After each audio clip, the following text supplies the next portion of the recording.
Bien, bonjour Madame la Présidente, bonjour et bienvenue à tous les fidèles IMA. Comme vous le savez, avant d'introduire la matinale là, de ce matin, je fais un petit point sur le calendrier de nos prochains événements. Mardi prochain, 26 novembre, Édouard Fossa, associé Forvis Mazars et par ailleurs président du comité comptable EIP, viendra vous présenter l'arrêté des comptes. Donc, c'est l'occasion ou jamais de tout savoir ou de faire les dernières vérifications avant les comptes 2024. Et la conférence d'Édouard clôturera notre cycle de conférences 2024. Et nous reprendrons, rassurez-vous, avec un programme très fourni, le mardi 14 janvier, avec la loi de finances d'Éric Quentin. Donc je pense qu'entre les lois de finances rectificatives et les lois de finances 2025, il y aura beaucoup de choses à écouter. Et ensuite, nous aurons à la fois des conférences sur les états généraux de l'ANC, sur la CS3D, et bien évidemment, nous aurons des points réguliers sur l'information de durabilité. Donc voilà, s'agissant de ce matin, en tous les cas, Madame la Présidente, je vous remercie de votre présence et de vous livrer à cet exercice en direct. Nous sommes en direct et pas en différé. Questions-réponses. J'aurais tendance à dire, compte tenu de la période, on est presque au coin du feu, des conférences au coin du feu. Nous avons pris l'habitude de le faire, ce point annuel. Et l'année dernière, lorsque nous étions rencontrés, on était dans la virtualité, puisque l'ordonnance de transposition de la CSRD n'était toujours pas publiée, et donc nous avions imaginé le futur paysage 2024, et ce paysage, il est devenu réalité.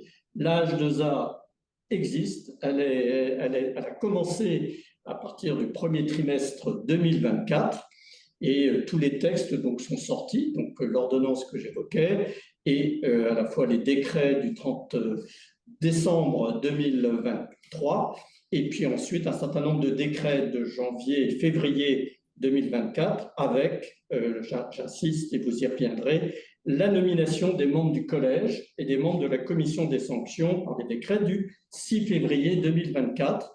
Donc maintenant, nous avons cette haute autorité. Nous avions en effet évoqué l'année dernière que c'est l'organe de régulation des commissaires aux comptes et des professionnels certifiant les rapports de durabilité des entreprises. Donc, les prérogatives sont bien entendu beaucoup plus élargies que celles de l'ancien H3C et auquel donc la H2A se substitue. Donc Madame la Présidente, peut-être revenir sur cette création de la H2A, le collège, qui est, je dirais, l'un des deux organes constitutifs de la H2A. Bon, d'abord, bonjour Patrick Ivins. Bonjour à tous et bonjour à toutes. Donc, effectivement, la réforme qui ne nous a pas surpris, on a évidemment participé à son élaboration avec la direction des affaires civiles et du Sceau. Donc, nous nous sommes préparés à son entrée en vigueur le 1er janvier. Effectivement, il y a donc un nouveau collège, toujours 14 membres comme le précédent, mais cette fois-ci, l'entrée du Conseil d'État, puisque nous n'avions pas de conseiller d'État au collège, c'est M. Schwartz, Rémi Schwartz, qui a été désigné par le Conseil d'État pour siéger. Et puis, nous avons aussi accueilli de nouvelles personnalités qui ont des compétences que nous n'avions pas dans le précédent collège, évidemment, les compétences en matière de durabilité. Donc, on a accueilli d'abord un préparateur de rapports de durabilité, hein, c'est M. Babst, qui est pour l'entreprise Hermès le responsable RSE hein, de cette entreprise, et donc qui est vraiment à la rédaction du rapport. Et puis, une Madame Génie, une administratrice indépendante qui préside un comité d'audit RSE, donc elle aussi à la préparation, à la surveillance de la préparation par les entreprises des rapports de durabilité. Pour le reste, nous avons conservé nos anciens membres. Hein. Nous avions deux commissaires aux comptes au H3C sont toujours là, hein, M. Dussutour et M. Nicolas. Nous avons toujours l'autorité des marchés financiers, la CPR, la Cour des comptes, le commissaire du gouvernement, c'est évidemment la direction des affaires civiles et du Sceau. Donc vous voyez, en fait, l'idée c'était de conserver nos membres traditionnels pour assurer la continuité hein, du fonctionnement de l'institution, parce que même si nous avons changé de nom, Nous avons évidemment conservé tous nos collaborateurs, la même présidente, et donc la continuité de nos décisions avec la mémoire de tout ce que nous avons fait, évidemment. Voilà. Et puis, alors, la réforme qui était souhaitée par la profession des commissaires aux comptes aussi, c'est de créer une commission des sanctions, là, comme vous vous souvenez qu'avant, nous n'avions qu'une formation restreinte, qui était une émanation du collège.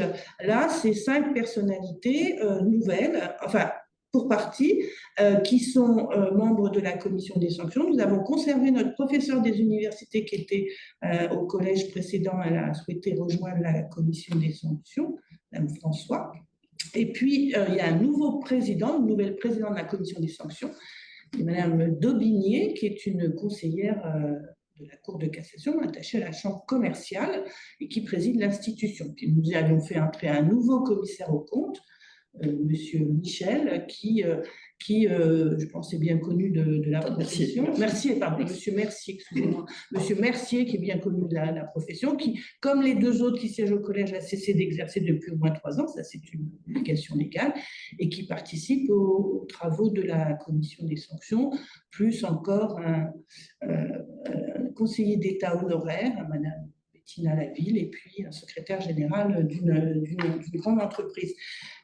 Alors, c'était nécessaire parce que la profession le demandait, mais aussi parce qu'elle a des nouvelles prérogatives, la commission des sanctions. On y reviendra peut-être après, et si vous voulez bien. On y reviendra tout à l'heure, elle a besoin de se renforcer. Voilà, on va revenir en effet plus longuement sur la commission des sanctions. Peut-être il y a un certain nombre de formations au sein du collège. Peut-être pouvez-vous en dire un mot, et notamment la fameuse FEC, la formation d'examen des contrôles, qui vient vraisemblablement se substituer à la FCI. Et voilà, peut-être en dire plus sur cette formation.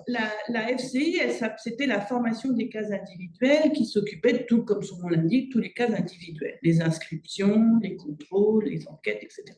Donc là, la gouvernance a vraiment changé. Là, maintenant, la FCI est remplacée par la formation d'examen des contrôles, mais la formation d'examen des contrôles a moins de prérogatives que n'en avait la FCI, puisqu'elle ne s'occupe, comme son nom l'indique aussi, que d'examiner les contrôles. Alors, en parlant d'examen des contrôles, ces contrôles qui ont été jugés par les équipes de contrôleurs, pas complètement satisfaisants.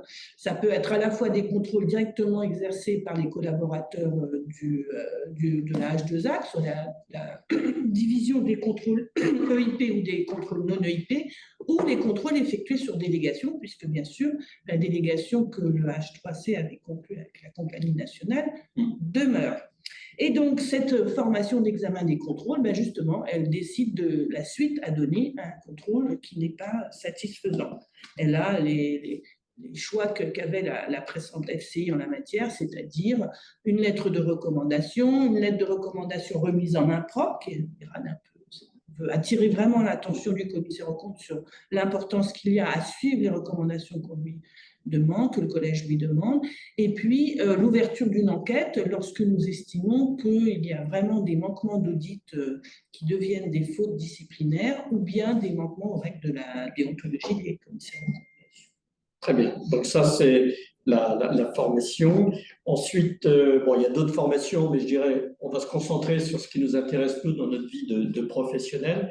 Donc il y a 2 commissions. Donc tout d'abord la commission de normalisation. Donc nous avions la commission paritaire et maintenant nous avons 2 nouvelles, je dirais, commissions qui vont être en charge respectivement, qui sont en charge respectivement de tout ce qui est normes, déontologie, qualité, d'une part de tout ce qui tourne autour de l'information de durabilité, des rapports de durabilité, et d'autre part, tout ce qui tourne autour du commissariat, enfin des missions de commissaire aux comptes. Peut-être dire un mot sur ces 2 commissions et quels ont été les projets qui sont en cours. Je pense qu'il y a notamment peut-être des normes qui sont en attente d'homologation et surtout, il y a la fameuse NEP 600 qui est en cours de révision, peut-être. C'est ça. Alors, donc, deux commissions de normalisation, toujours dans le paritarisme, hein, ça ne change pas. Chaque commission dispose de 4 membres, 2 du collège et 2 des professions des commissaires aux comptes pour la commission chargée de la normalisation en matière de règles de certification des comptes, et puis l'autre commission qui est donc une création, qui est une commission de normalisation en matière de durabilité pour les questions de normalisation, de certification des informations de durabilité.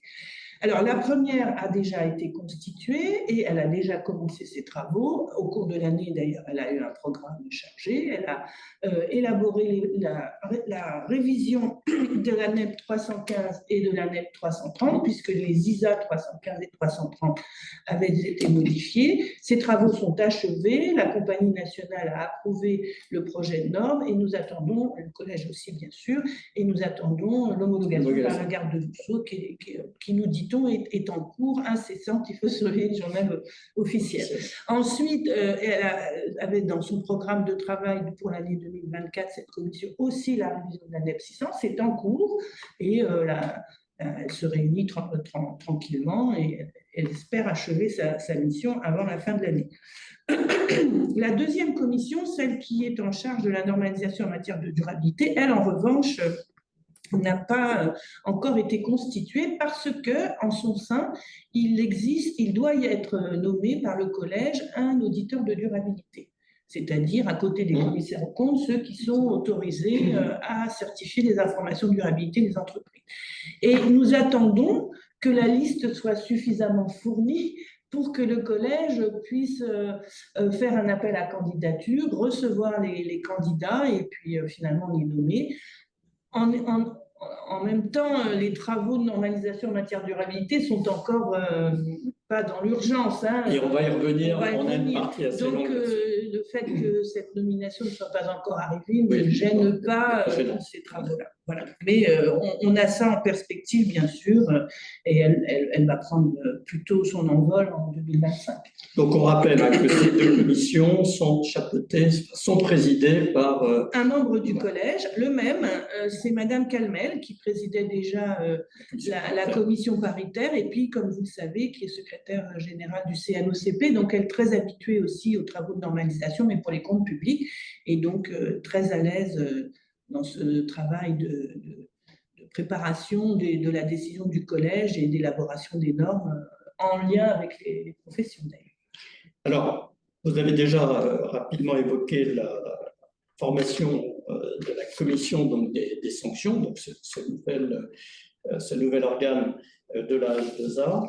Donc vous avez expliqué sa composition. Est-ce que vous pouvez peut-être revenir sur un peu le déroulement, comment cette commission est-elle saisie, hein, sachant qu'on a en parallèle la possibilité de composition administrative. Donc, comment se déroule le processus à partir du collège?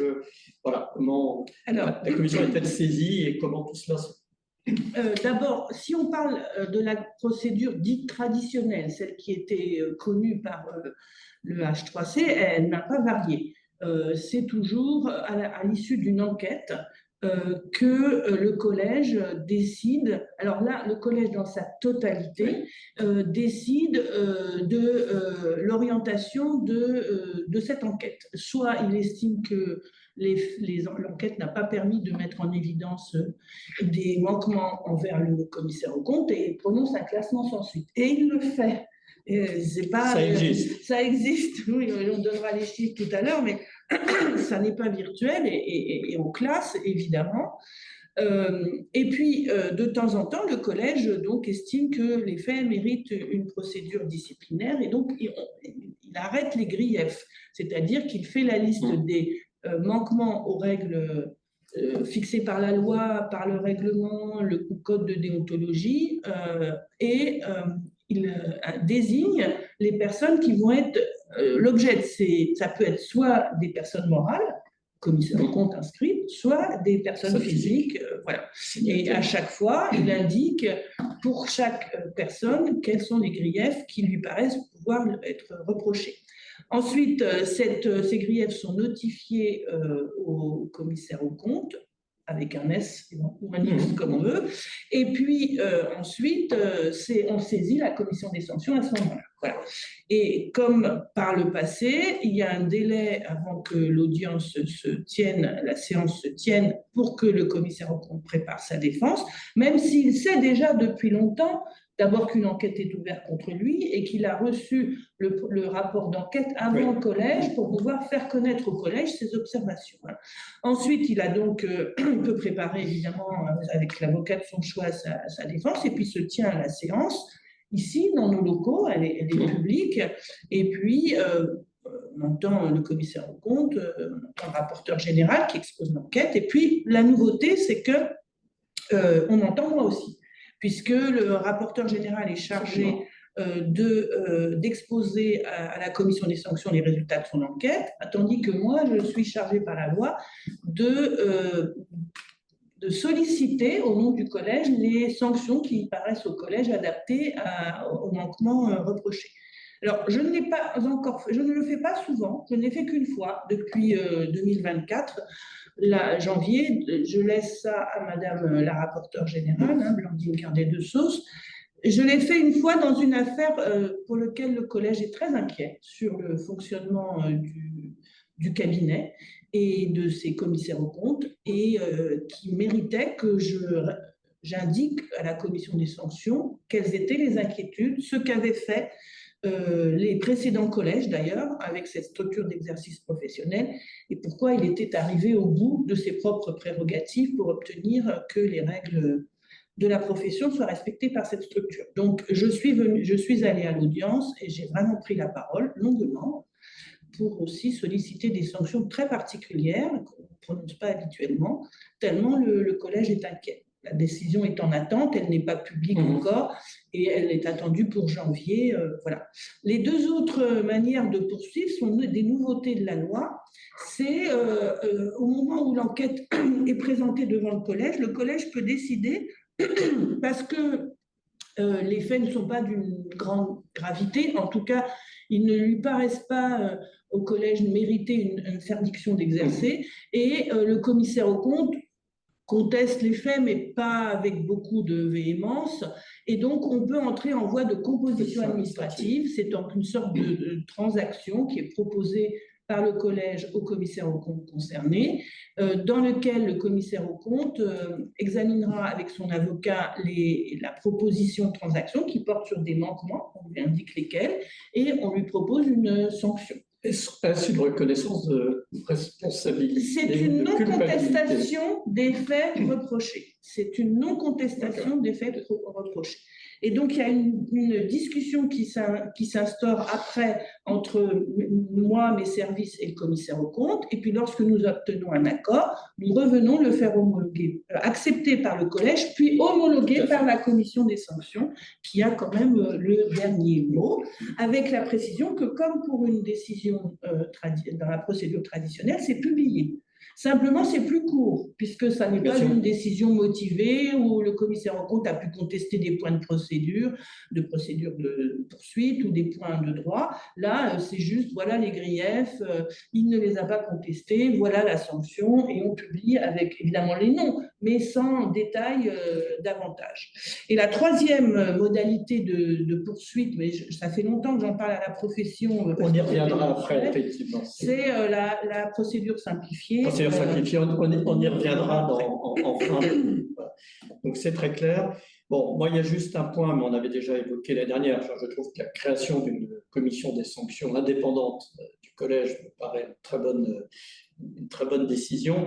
Ce que l'on peut regretter, et c'est vrai qu'on n'a pas une homothétie par rapport à ce que l'on peut constater au niveau de la commission des sanctions de l'AMF, dans la mesure où c'est bien le rapporteur ou la rapporteure générale de la H2A aujourd'hui qui va continuer à rapporter devant la commission des sanctions, alors qu'à l'AMF, je dirais, c'est un nouveau rapporteur qui est totalement indépendant de l'initiation de la procédure qui va rapporter devant la commission des sanctions.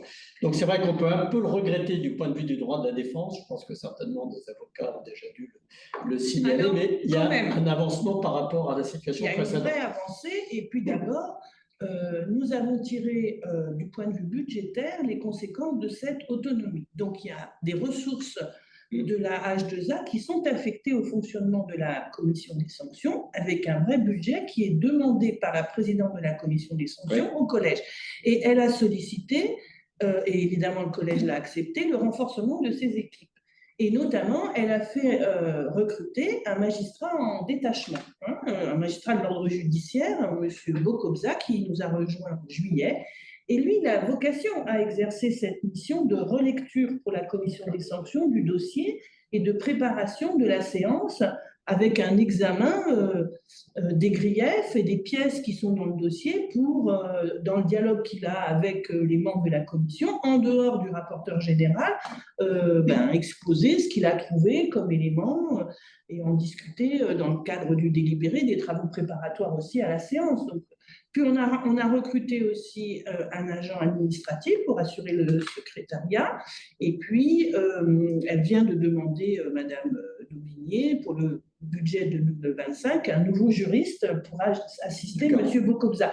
Donc, vous voyez, même si du point de vue procédural, il n'y a pas vraiment un service de rapporteur affecté à la commission des sanctions, ses moyens sont considérablement augmentés.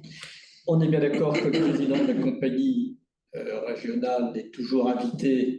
Oui, mais il ne vient jamais. Alors bon, ça, on va pas revenir, mais c'est vrai, je sais que c'est pas vrai. Alors, il n'est pas seulement invité, mais en plus, la loi a expressément prévu, la nouvelle loi, qu'il a communiqué du rapport. Ce qui est une innovation. Oui, ils demandait. Ils l'ont demandé, et à juste titre, la direction des affaires civiles et du Sceau l'a intégré dans le texte.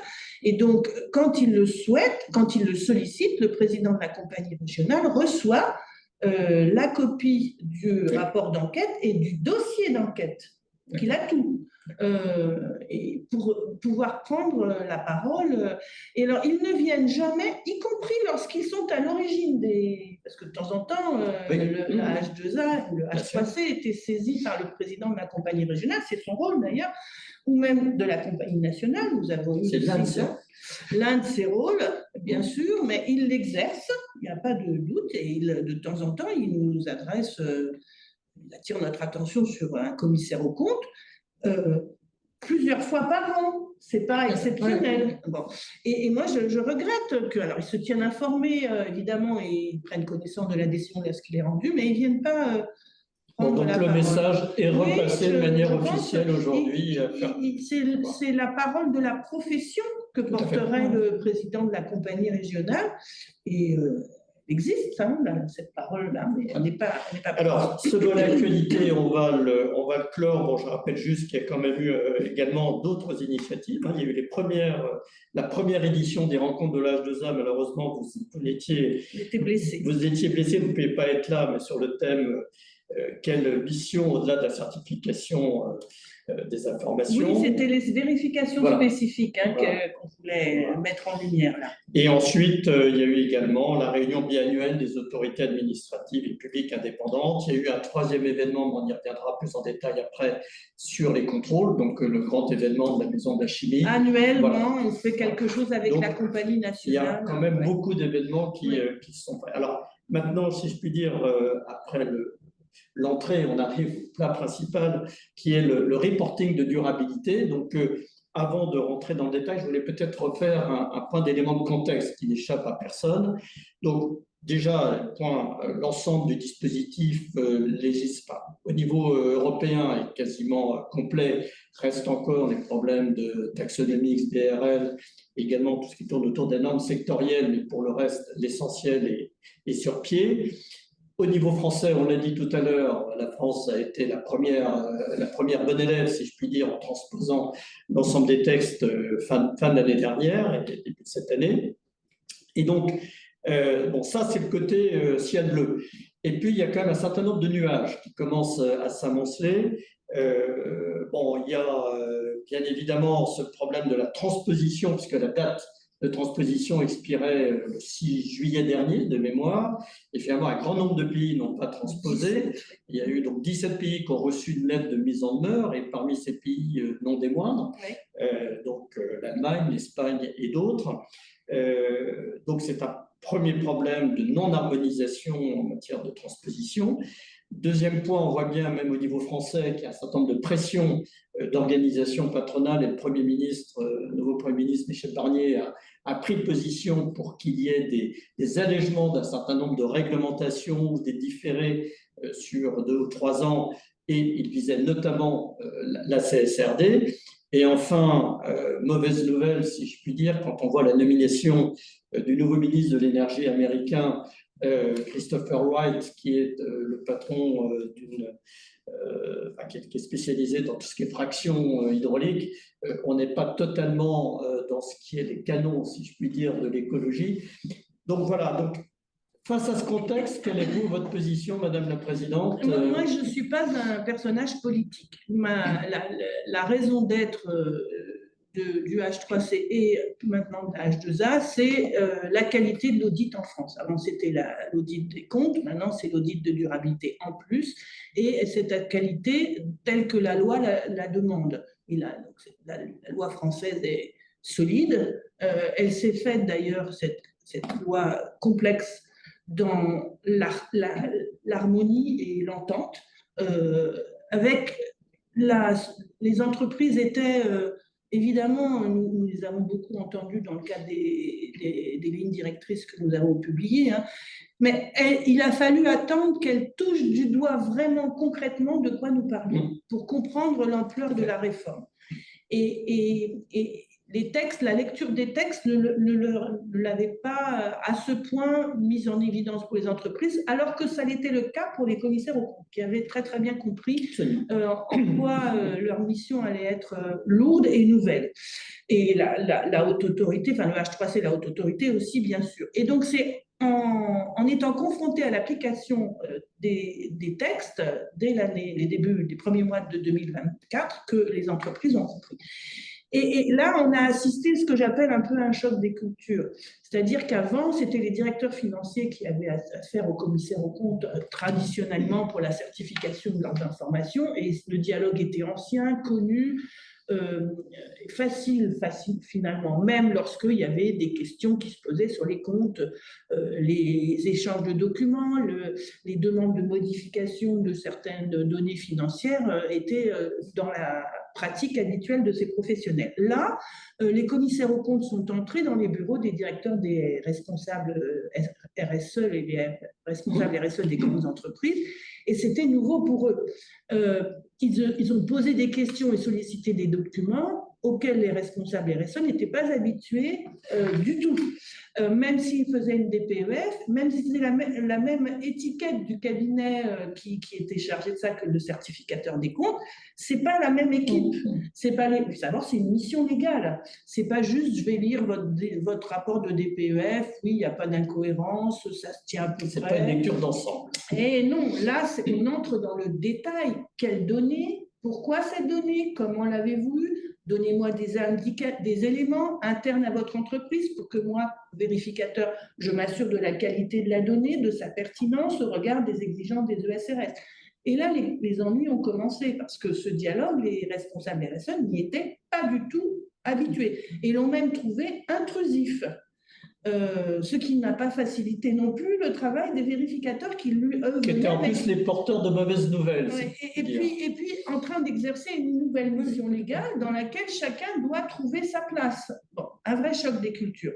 Et une obligation de reporter fondée sur un référentiel solide, épais, dont il est difficile de prendre connaissance rapidement. C'est un peu comme si, brutalement, on avait donné un nouveau plan comptable au directeur financier en disant « jetez celui d'avant ». Tenez, maintenant, c'est comme ça que vous allez faire les comptes, il faut tout recommencer ce que vous faisiez.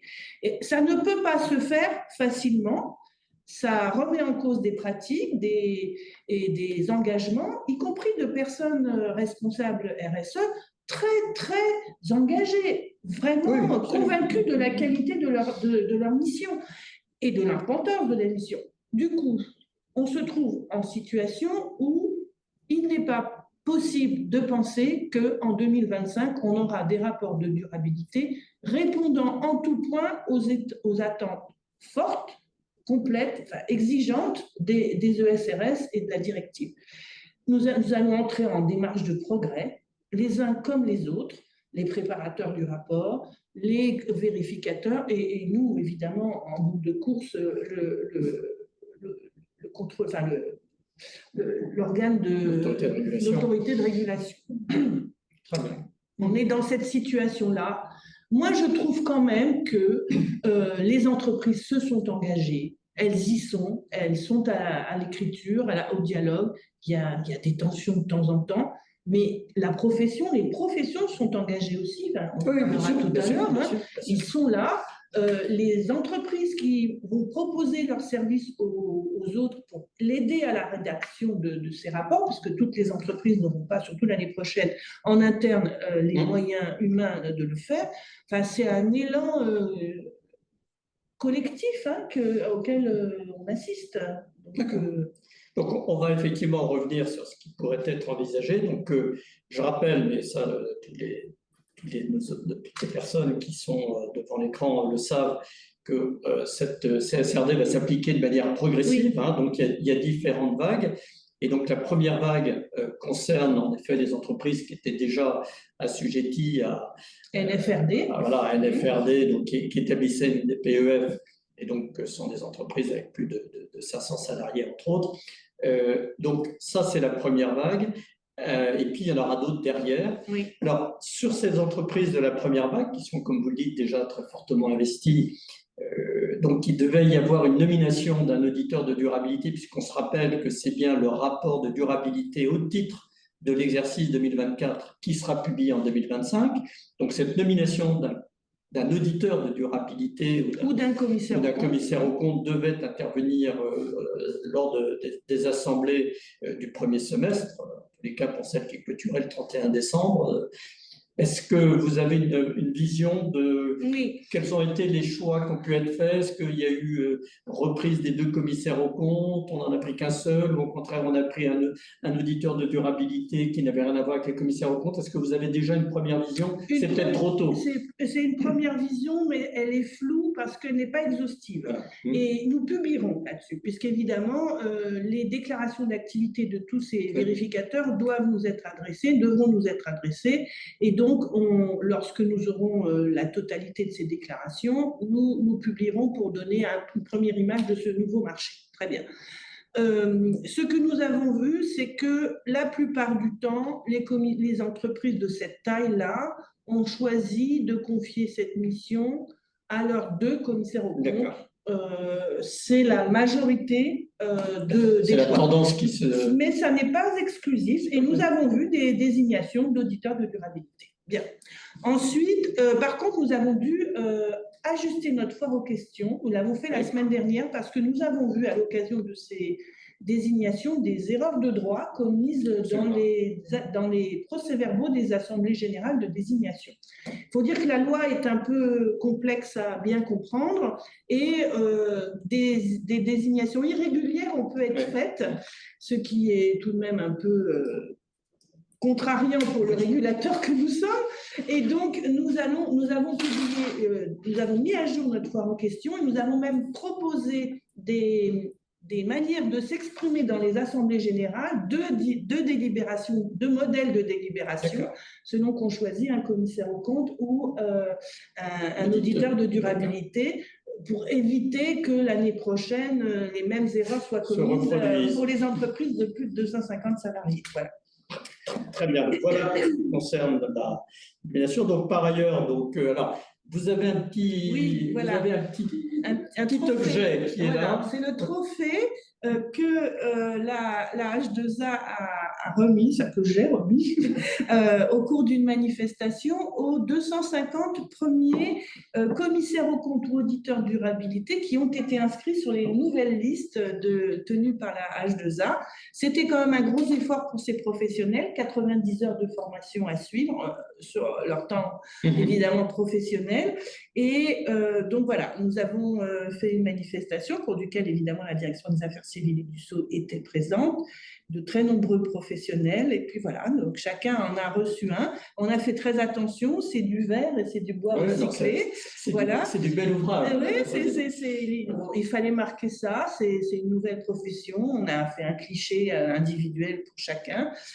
C'est un point professionnel, enfin dans une activité, dans une carrière professionnelle, c'est vraiment une étape qui, je trouve, devait être... voilà. Donc, alors, à ce jour, on en a beaucoup plus.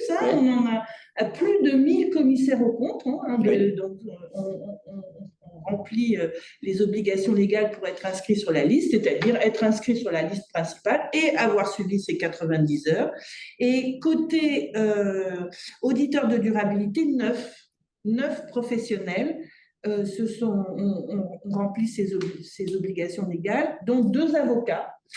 Et le reste, ce sont des collaborateurs, associés, dirigeants, des adhérents de Filiance, hein, c'est-à-dire Cali Consult, par exemple, le Bureau Veritas, RSE France, voilà, donc qui sont, alors ils continuent, hein, et puis j'espère qu'il y en aura un peu plus, parce que 9, ça répond pas, à mon avis, aux attentes des entreprises qui souhaitent confier cette mission à quelqu'un d'autre que leur commissaire aux comptes, puisque la loi le leur permet. Et puis, nous avons validé aussi, évidemment, les organismes de formation qui sont habilités à donner, hein, à dispenser ces 90 heures. Donc, il y a à la fois des organismes rattachés à la profession des commissaires aux comptes, hein, la Compagnie nationale, les grands cabinets, bien sûr, mais aussi à la profession des experts comptables, puisque nous en avons même 2, hein, un porté par le Conseil de l'Ordre et puis aussi par l'école de formation hein, des experts comptables. Et puis, nous avons aussi 2 organismes rattachés à la Fédération Filiance, et la PAV et la FNOR, qui ont créé leur formation et donc qui est aussi utilisé par d'autres professionnels que leurs collaborateurs directs. Et puis, Dauphine est en train de déposer son dossier, a commencé ses formations. Et c'est Dauphine que le collège a choisi pour la formation de nos collaborateurs à nous, nos enquêteurs et nos contrôleurs. Très bien. Merci bien. Donc, revenons sur la normalisation en matière d'audit de durabilité. Donc, on sait tous qu'il y a une norme européenne qui devrait être publiée d'ici en 2026.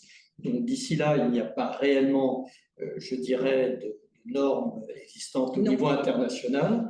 Donc, il y a ISA 5000 Elle vient d'être publiée, qui vient d'être publiée. Oui. Le matériel applicatif devrait être publié également d'ici la fin de l'année ou début janvier 2025. Où en sont ces travaux d'avancement au niveau européen? Et après, on fera un zoom sur la France. Alors, c'est évidemment la Commission européenne qui est à la manœuvre hein, pour publier cette norme. On comprend bien, d'abord, ça va être la première norme d'audit que la Commission européenne va publier. Vous savez, elle n'en a jamais publié pour l'audit de durabilité, pour l'audit des comptes, mais elle va le faire pour l'audit de durabilité. Elle va s'appuyer évidemment sur les compétences techniques du CEAOB et de ses adhérents. Et elle a donc demandé au CEAOB d'abord de publier des lignes directrices, hein, ce qu'il a fait à la fin du mois de septembre dernier. Voilà, et puis elle lui demande en ce moment de publier un avis sur les écarts qu'il y a entre ISA 5000 et les attentes du droit européen. Voilà.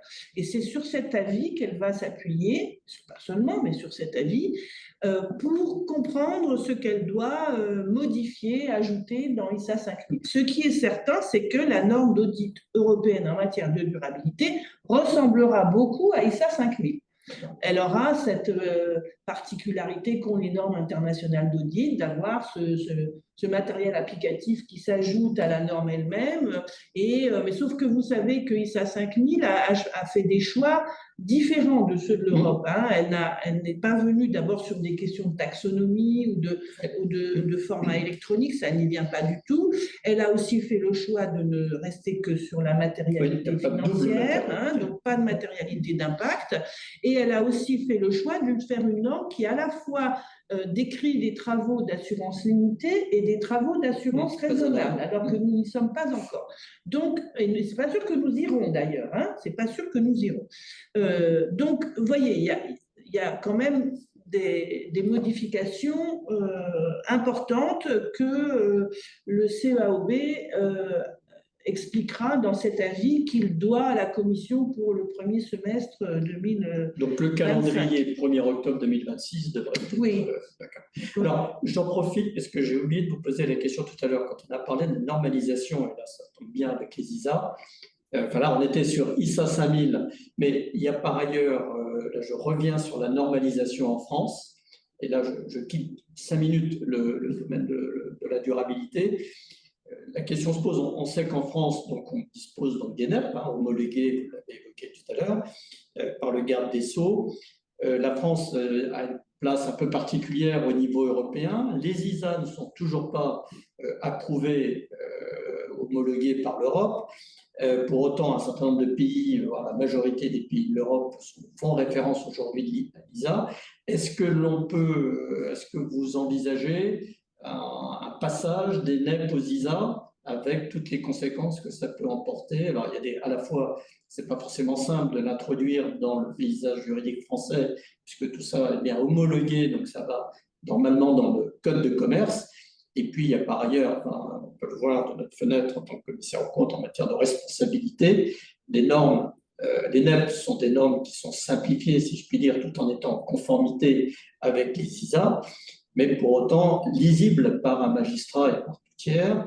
Et les normes ISA sont beaucoup plus volumineuses, avec, vous y avez fait référence pour ISA 5000, les matériels applicatifs, donc ce qui veut dire qu'en termes éventuellement de responsabilité, c'est autre chose pour nous. Bon, voilà, est-ce que vous pouvez juste rapidement nous dire où on en est sur si ce chantier est ouvert?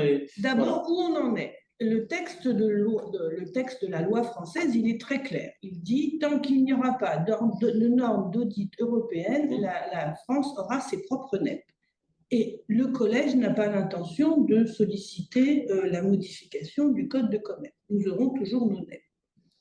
Au niveau européen, le paysage actuel, c'est qu'il n'y a plus que la France qui fait comme ça. Plus aucun autre pays membre de l'Union a son propre référentiel de normes. L'Allemagne, qui était le dernier à avoir le modèle français, s'est résolu à appliquer les ISA l'année dernière, ou il y a 18 mois. Parfois, être le dernier, on peut avoir tort. Et puis, dans un monde où l'économie, quand même, franchit les frontières, surtout en Europe déjà, la justification de cette position est difficile. Néanmoins, comme je l'ai dit, la loi française ne sera pas changée. C'est donc plutôt une modification de la manière de travailler nos NEP que nous allons devoir envisager. Il faut pour cela que le collège en délibère. J'ai bien l'intention de lui faire poser cette question en janvier, à l'occasion de sa délibération sur le programme de travail de la commission paritaire normative, et d'envisager de modifier sa façon d'écrire une norme.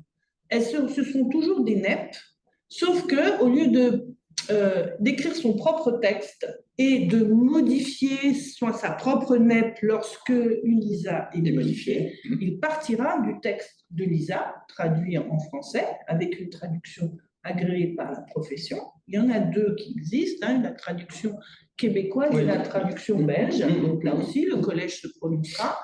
Et puis donc, à l'avenir, la méthode de travail de la commission paritaire serait changée comme cela, c'est-à-dire, on part du texte de l'ISA et on lui met le NEP et on regarde dans cette ISA ce qui doit être modifié ou ajouté compte tenu du droit interne.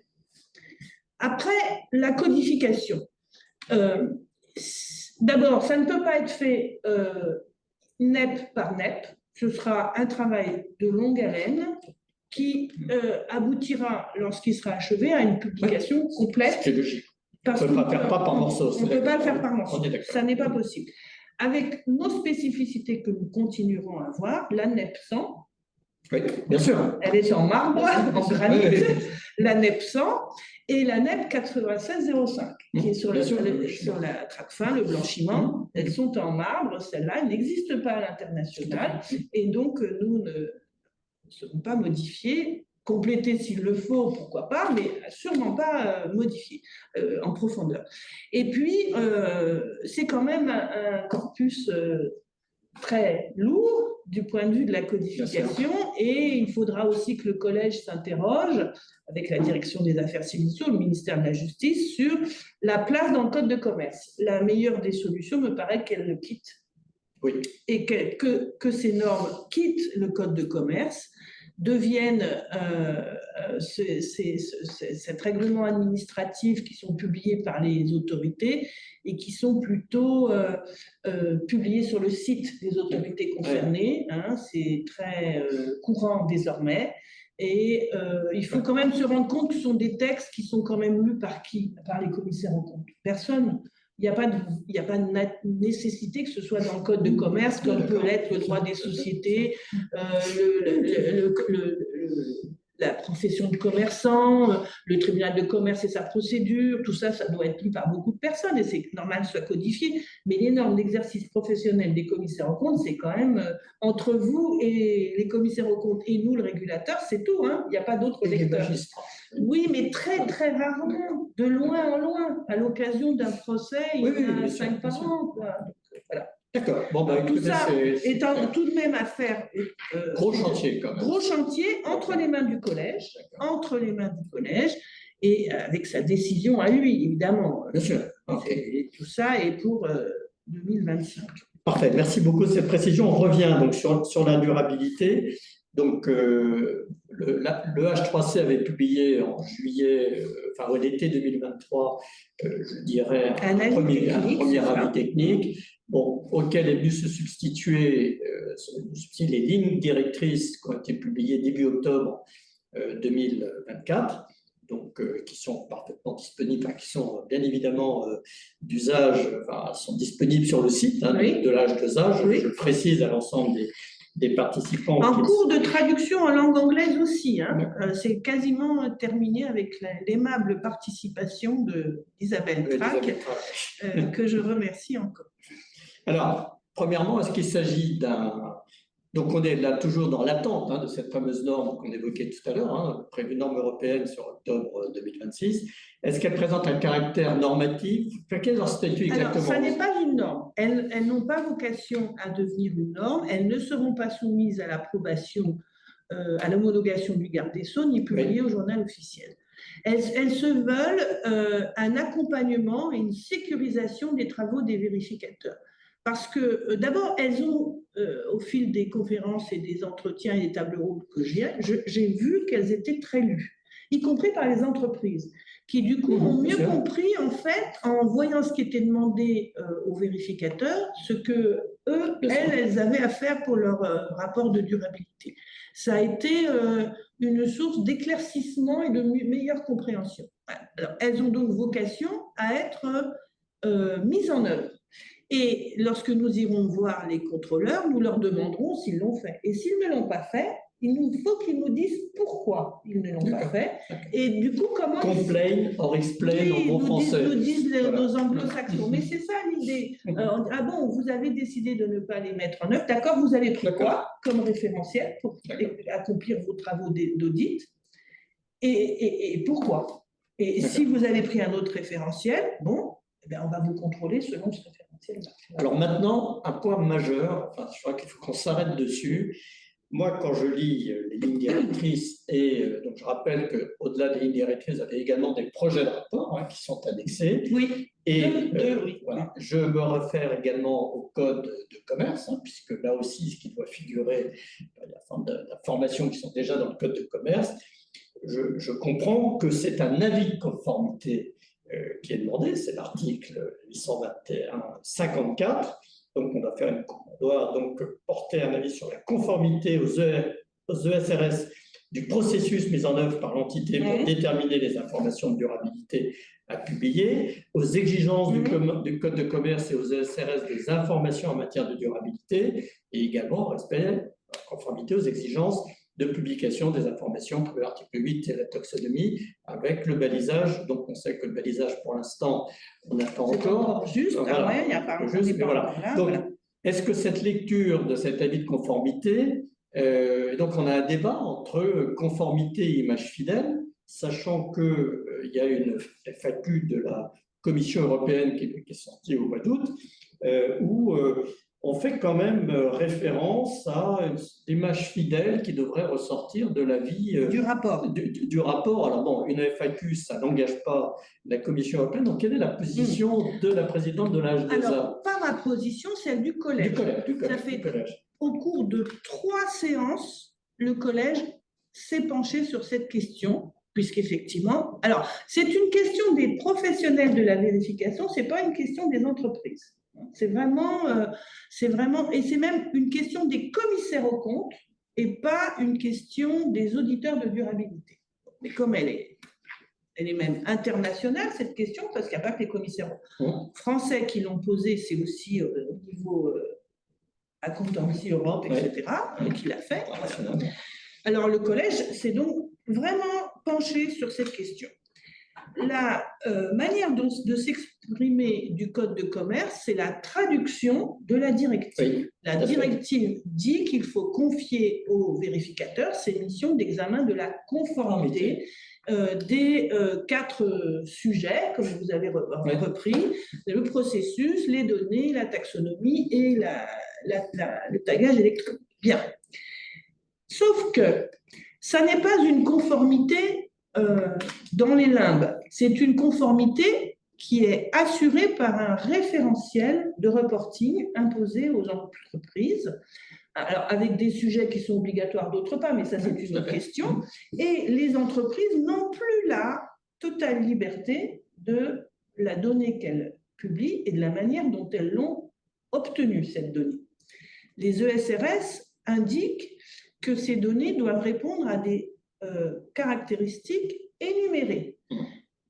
La compréhensibilité, la pertinence, l'image fidèle est dans les ESRS. C'est un référentiel d'image fidèle. Qu'est-ce que ça veut dire? Ça veut dire qu'on demande aux entreprises, dans un souci de transparence, de réellement dire ce qu'elles font, de ce qu'elles et dans quelle situation elles sont, dans quel état elles sont sur tous les sujets RSE, en termes de personnel, en termes d'émissions de gaz à effet de serre, de produits polluants utilisés, pas utilisés, de quantité de déchets et produits, d'eau consommée, etc.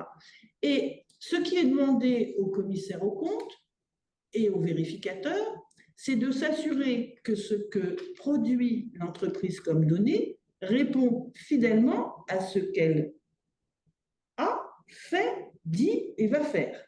Et dire, c'est simplement une conformité avec je vais utiliser mon ticket vert pour remplir la case, oui, il y a bien la quantité d'eau consommée, oui, il y a bien la quantité de déchets recyclés ou produits, sans s'assurer que ça correspond effectivement à la réalité de ce que fait l'entreprise, de ce qu'elle... Ben, c'est pas la peine d'être commissaire aux comptes, il suffit juste d'être un petit peu... Là, on va vous demander votre scepticisme professionnel, votre jugement professionnel. Est-ce que cette donnée, elle est pertinente? Est-ce que... Ben, ce serait déshabiller complètement et dévaloriser même la signature du commissaire aux comptes que de lui dire « Ah ben non, tu vas juste t'assurer que c'est conforme, mais ce n'est pas la peine d'aller chercher ailleurs. » Ceci dit, la mission est délicate, difficile. Pourquoi elle est difficile? Parce qu'à l'inverse des comptes, vous n'avez pas de fongibilité entre ces données. Vous savez bien qu'on vous demande une opinion sur les comptes pris dans leur ensemble, parce que les quelques erreurs ou approximations peuvent être compensées sur les comptes. Nous sommes sur des euros. Là, on a des salariés, des microgrammes, des tonnes, des mètres cubes, de choses extrêmement diverses, techniques, qui ne sont pas composables. Du coup, d'ailleurs, les lignes directrices, en tenant compte de cela, on dit c'est l'erreur importante, l'inexactitude ou l'erreur importante, plutôt que le seuil de signification qui a quitté ce domaine.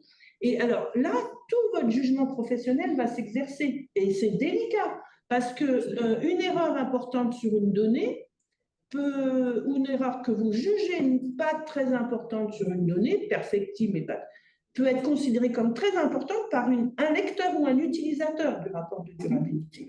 Il faudra donc vous serez challengé, comme on dit à l'anglo-saxonne. Votre mission va être délicate.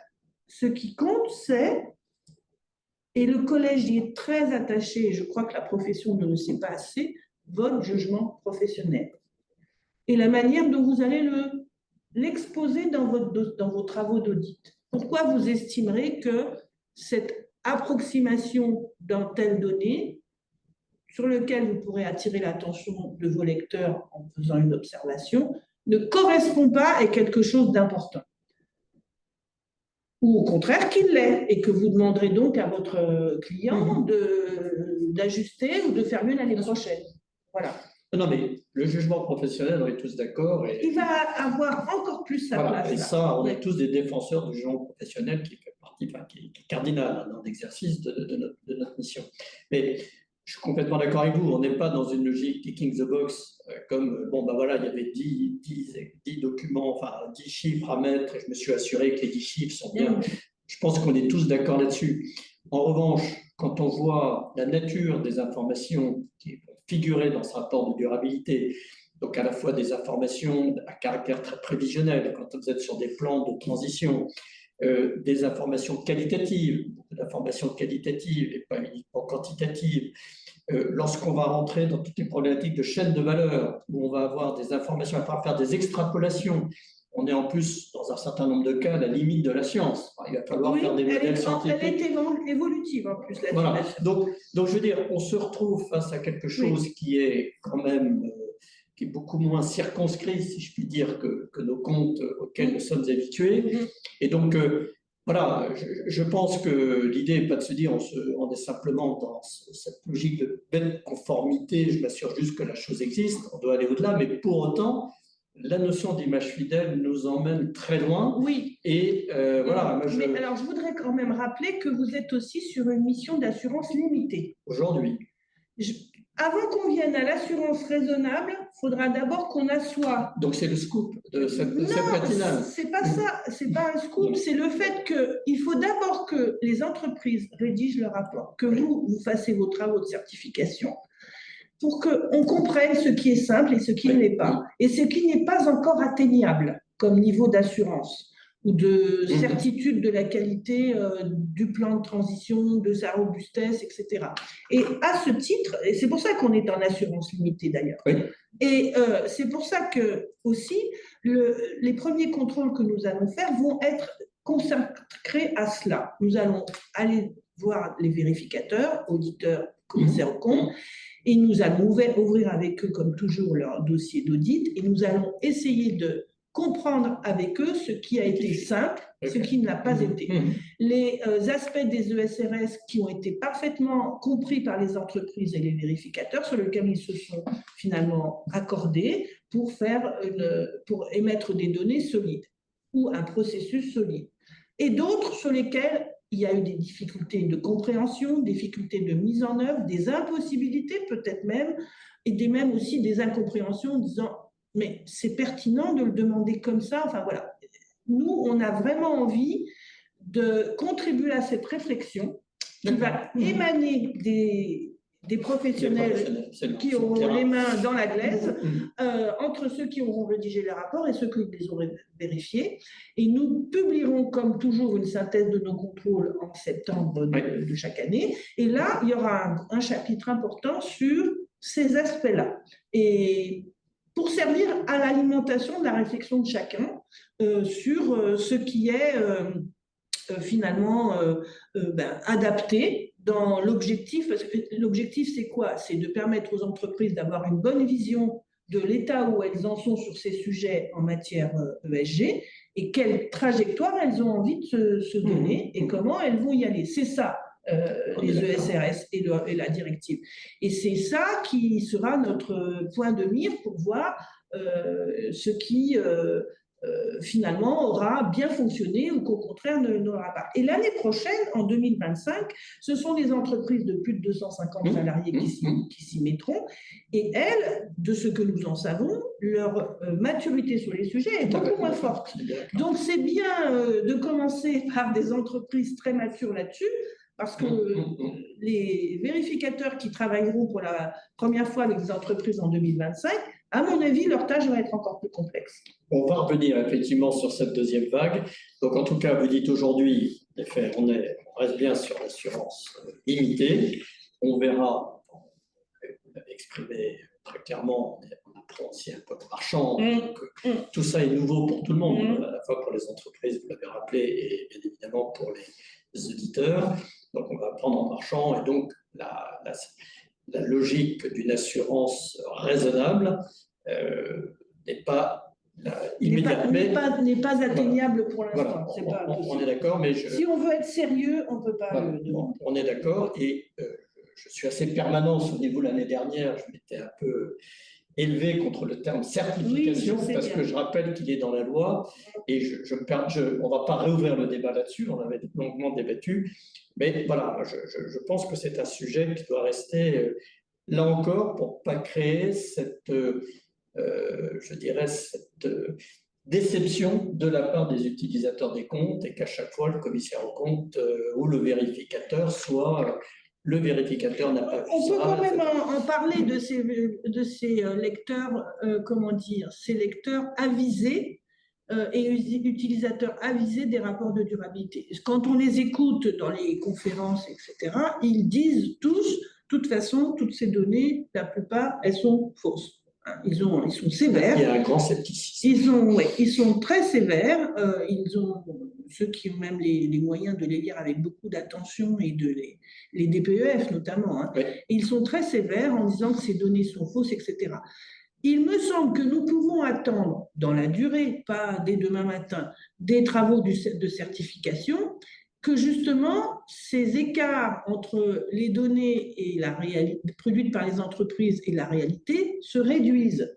C'est ça qui est attendu, pas du jour au lendemain, et dans un dialogue intelligent, avec des données de la science qui se construisent petit à petit. D'ailleurs, les ESRS l'expliquent, elles donnent les indications sur les modes de calcul qui sont admis généralement par le monde scientifique. Et ça, c'est le travail du vérificateur, de s'assurer que le client, l'entreprise, s'est bien conformé à ces modèles-là de calcul des données. Notre idée, c'est la même chose pour la comptabilité. On est de plus en plus précis, de plus en plus fin, de plus en plus spécialiste de telle manière d'évaluer tel bien, etc., tel actif. Et on est tout au début de ce processus avec la directive.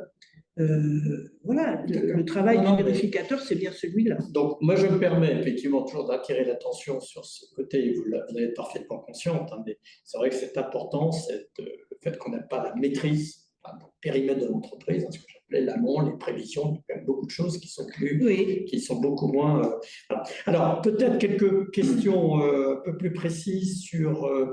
le secret professionnel, là j'entends le secret professionnel entre le professionnel qui certifie les comptes, le commissaire aux comptes qui certifie les comptes, et l'auditeur de durabilité, qu'il soit le commissaire aux comptes ou qu'il soit un ETI.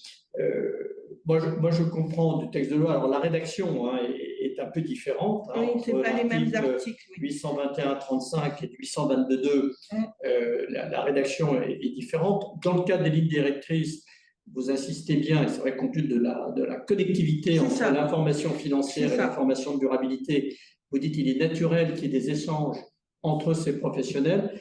Peut-on considérer globalement que finalement l'exigence de levée du secret professionnel de l'un à l'égard de l'autre sont à peu près symétriques? Elles sont symétriques. Il faut le comprendre comme ça. La loi vise justement à cet objectif qui est de s'assurer que les deux professionnels ont connaissance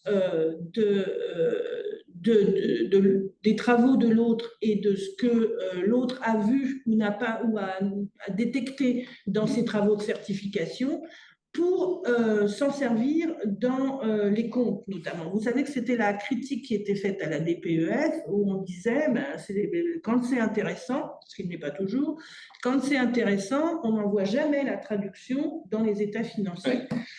Et c'est un peu trop marketing, disaient les utilisateurs de ces DPEF. Et là, c'est une étape nouvelle que nous demande de franchir la directive, c'est de rendre finalement, de considérer que la valeur d'une entreprise doit aussi être fonction de ces sujets de RSE. Notamment des externalités négatives éventuellement qui peuvent exister, ou positives, ça dépend. Ou positives, parce qu'il y a des opportunités qui sont dans ces questions-là. Voilà. Et donc, ça, c'est vraiment... ça enrichit d'ailleurs beaucoup le travail du vérificateur des comptes. hein, Oui. ce rapport de durabilité. Et donc, c'est dans ce sens-là que le secret professionnel a été d'abord créé pour chacun. Je vous rappelle que les auditeurs, eux, n'avaient pas le secret professionnel. Enfin, pas les avocats, mais Non, les autres, ils avaient le secret des affaires, ce qui est tout de même très différent. Donc, ça fait partie d'ailleurs de ce qu'il leur est enseigné dans les 90 heures pour ces ingénieurs-là, alors que vous, évidemment, vous étiez très à l'aise avec ça. Et donc, eux, ils entrent dans ce secret professionnel et évidemment, il doit être partagé et il est symétrique.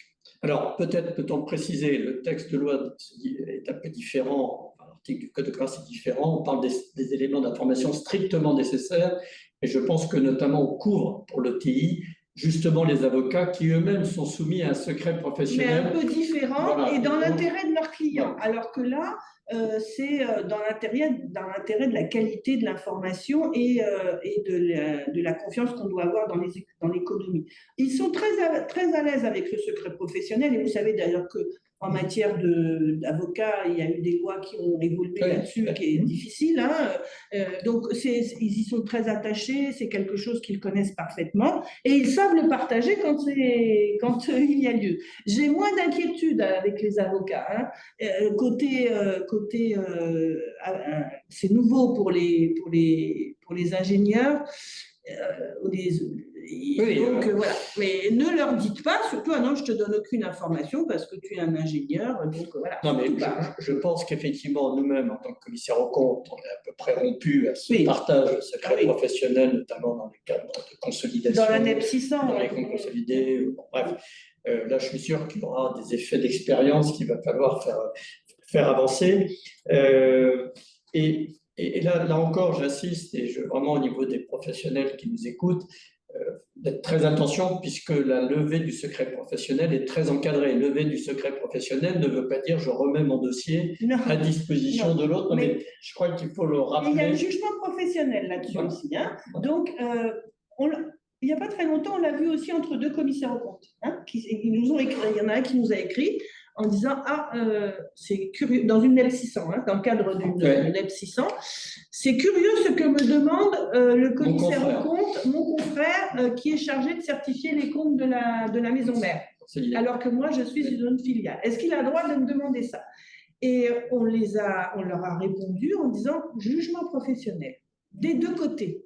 C'est-à-dire que le commissaire aux comptes de la maison mère qui sollicitait des indications, des informations, avait exercé son jugement professionnel pour dire j'en ai besoin, et il s'appuyait sur la NEP 600, hein, évidemment, j'en ai besoin pour faire mes comptes, et je vais demander à mon confrère. Et au confrère, on a dit même chose.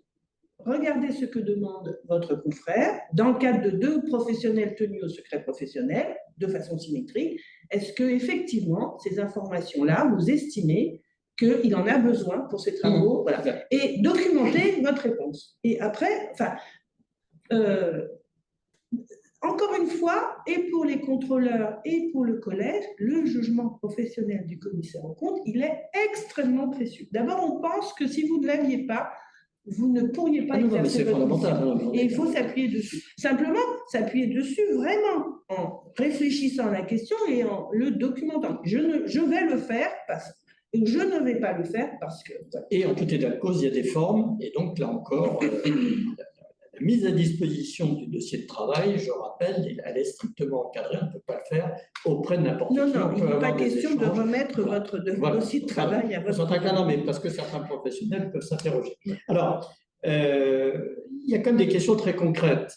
La révélation au procureur de la République, qui est quand même un sujet qui est quand même important quand à… Et spécificité française. On est d'accord. Dont on ne va pas s'écarter du tout. J'ai bien compris. Et ça sera l'objet peut-être d'une autre matinale. Oui. Mais en tout cas, c'est quand même un élément fort, enfin c'est un acte fort d'un professionnel de faire une révélation au procureur de la République. Donc le commissaire aux comptes peut le faire pour un certain nombre de délits potentiels. Dont il a connaissance à l'occasion ou en tout cas d'éléments qu'il considère être… Bon, il n'a pas à qualifier les délits à ce stade. Non. Et de la même manière, dans sa cour, si je puis dire, l'auditeur de durabilité, notamment en matière de droit du travail, voilà, peut être amené… Exactement. Alors, qu'est-ce qui se passe au niveau dès lors que c'est quand même un acte fort? Est-ce que en tant qu'auditeur de durabilité, je vais faire une révélation au procureur de la République sur un problème de non-respect du droit du travail.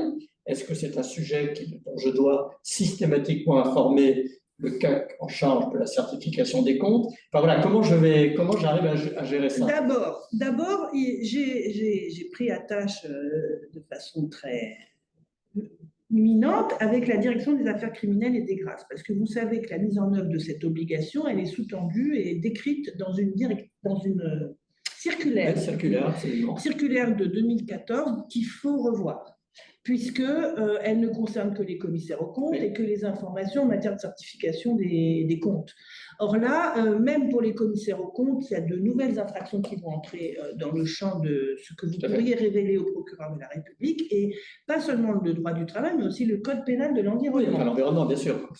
Ce sujet sur lequel vous ne veniez jamais.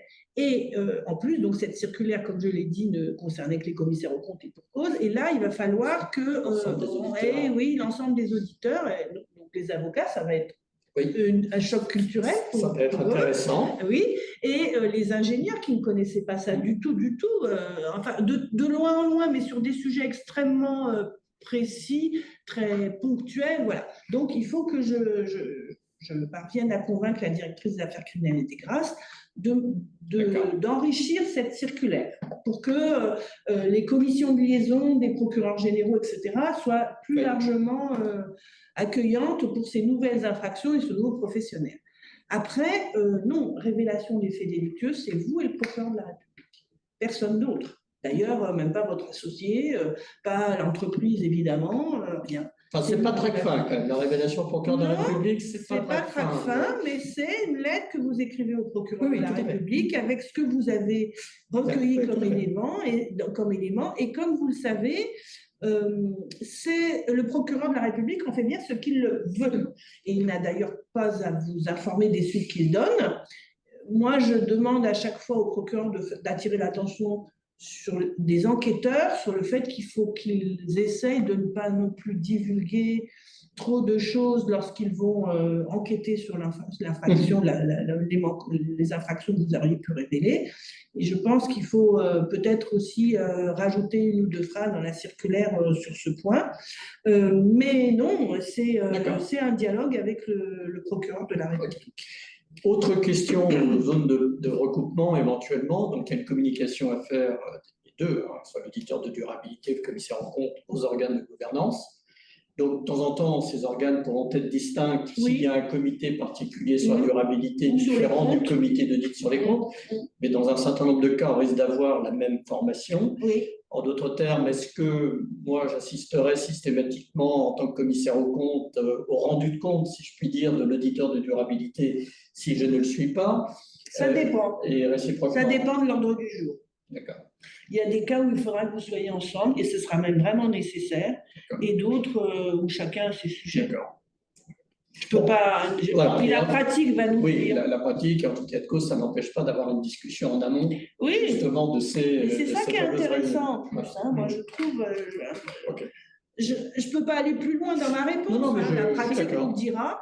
Et puis, ça fait partie d'ailleurs des points sur lesquels on pourra utilement reporter quand on aura fait nos contrôles. Alors, je vois le temps qui coule. Je rappelle qu'éventuellement, mais là, on fait quand même un parcours très large avec Madame la Présidente, mais si vous avez des questions, n'hésitez pas à les poser sur le chat sur Zoom. Alors, sur les modèles de rapport, en deux mots, donc, je le disais tout à l'heure, ils sont en annexe. Donc, il y a à la fois la possibilité, comme sur la certification des comptes, de faire des observations, je rappelle quand même que dans tous les cas, nous ne sommes pas dispensateurs d'informations. Oui. Donc l'observation, ça suppose que vous ayez demandé à votre client, s'il ne l'a pas fait, d'ajouter quelque chose dans son rapport de durabilité sur une donnée qu'il n'a pas pu extraire, sur une progression qu'il est en train d'obtenir et il fera mieux l'année prochaine. Et là, vous attirez l'attention par une observation sur ce point où vous avez vu un écart avec les ESRS. C'est tout.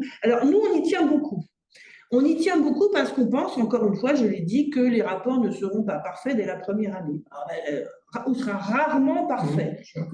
Et donc, le but n'est quand même pas de fragiliser les entreprises au point qu'avec des réserves dans tous les sens, la valeur boursière soit chahutée. Ce n'est pas du tout l'objectif de cette réforme et on ne doit pas y contribuer. En revanche, il faut évidemment attirer l'attention du lecteur sur certains écarts et qui sont dus au progrès que l'entreprise mettra du temps à faire pour ces questions. Et c'est l'observation qui me paraît être le meilleur outil pour le vérificateur.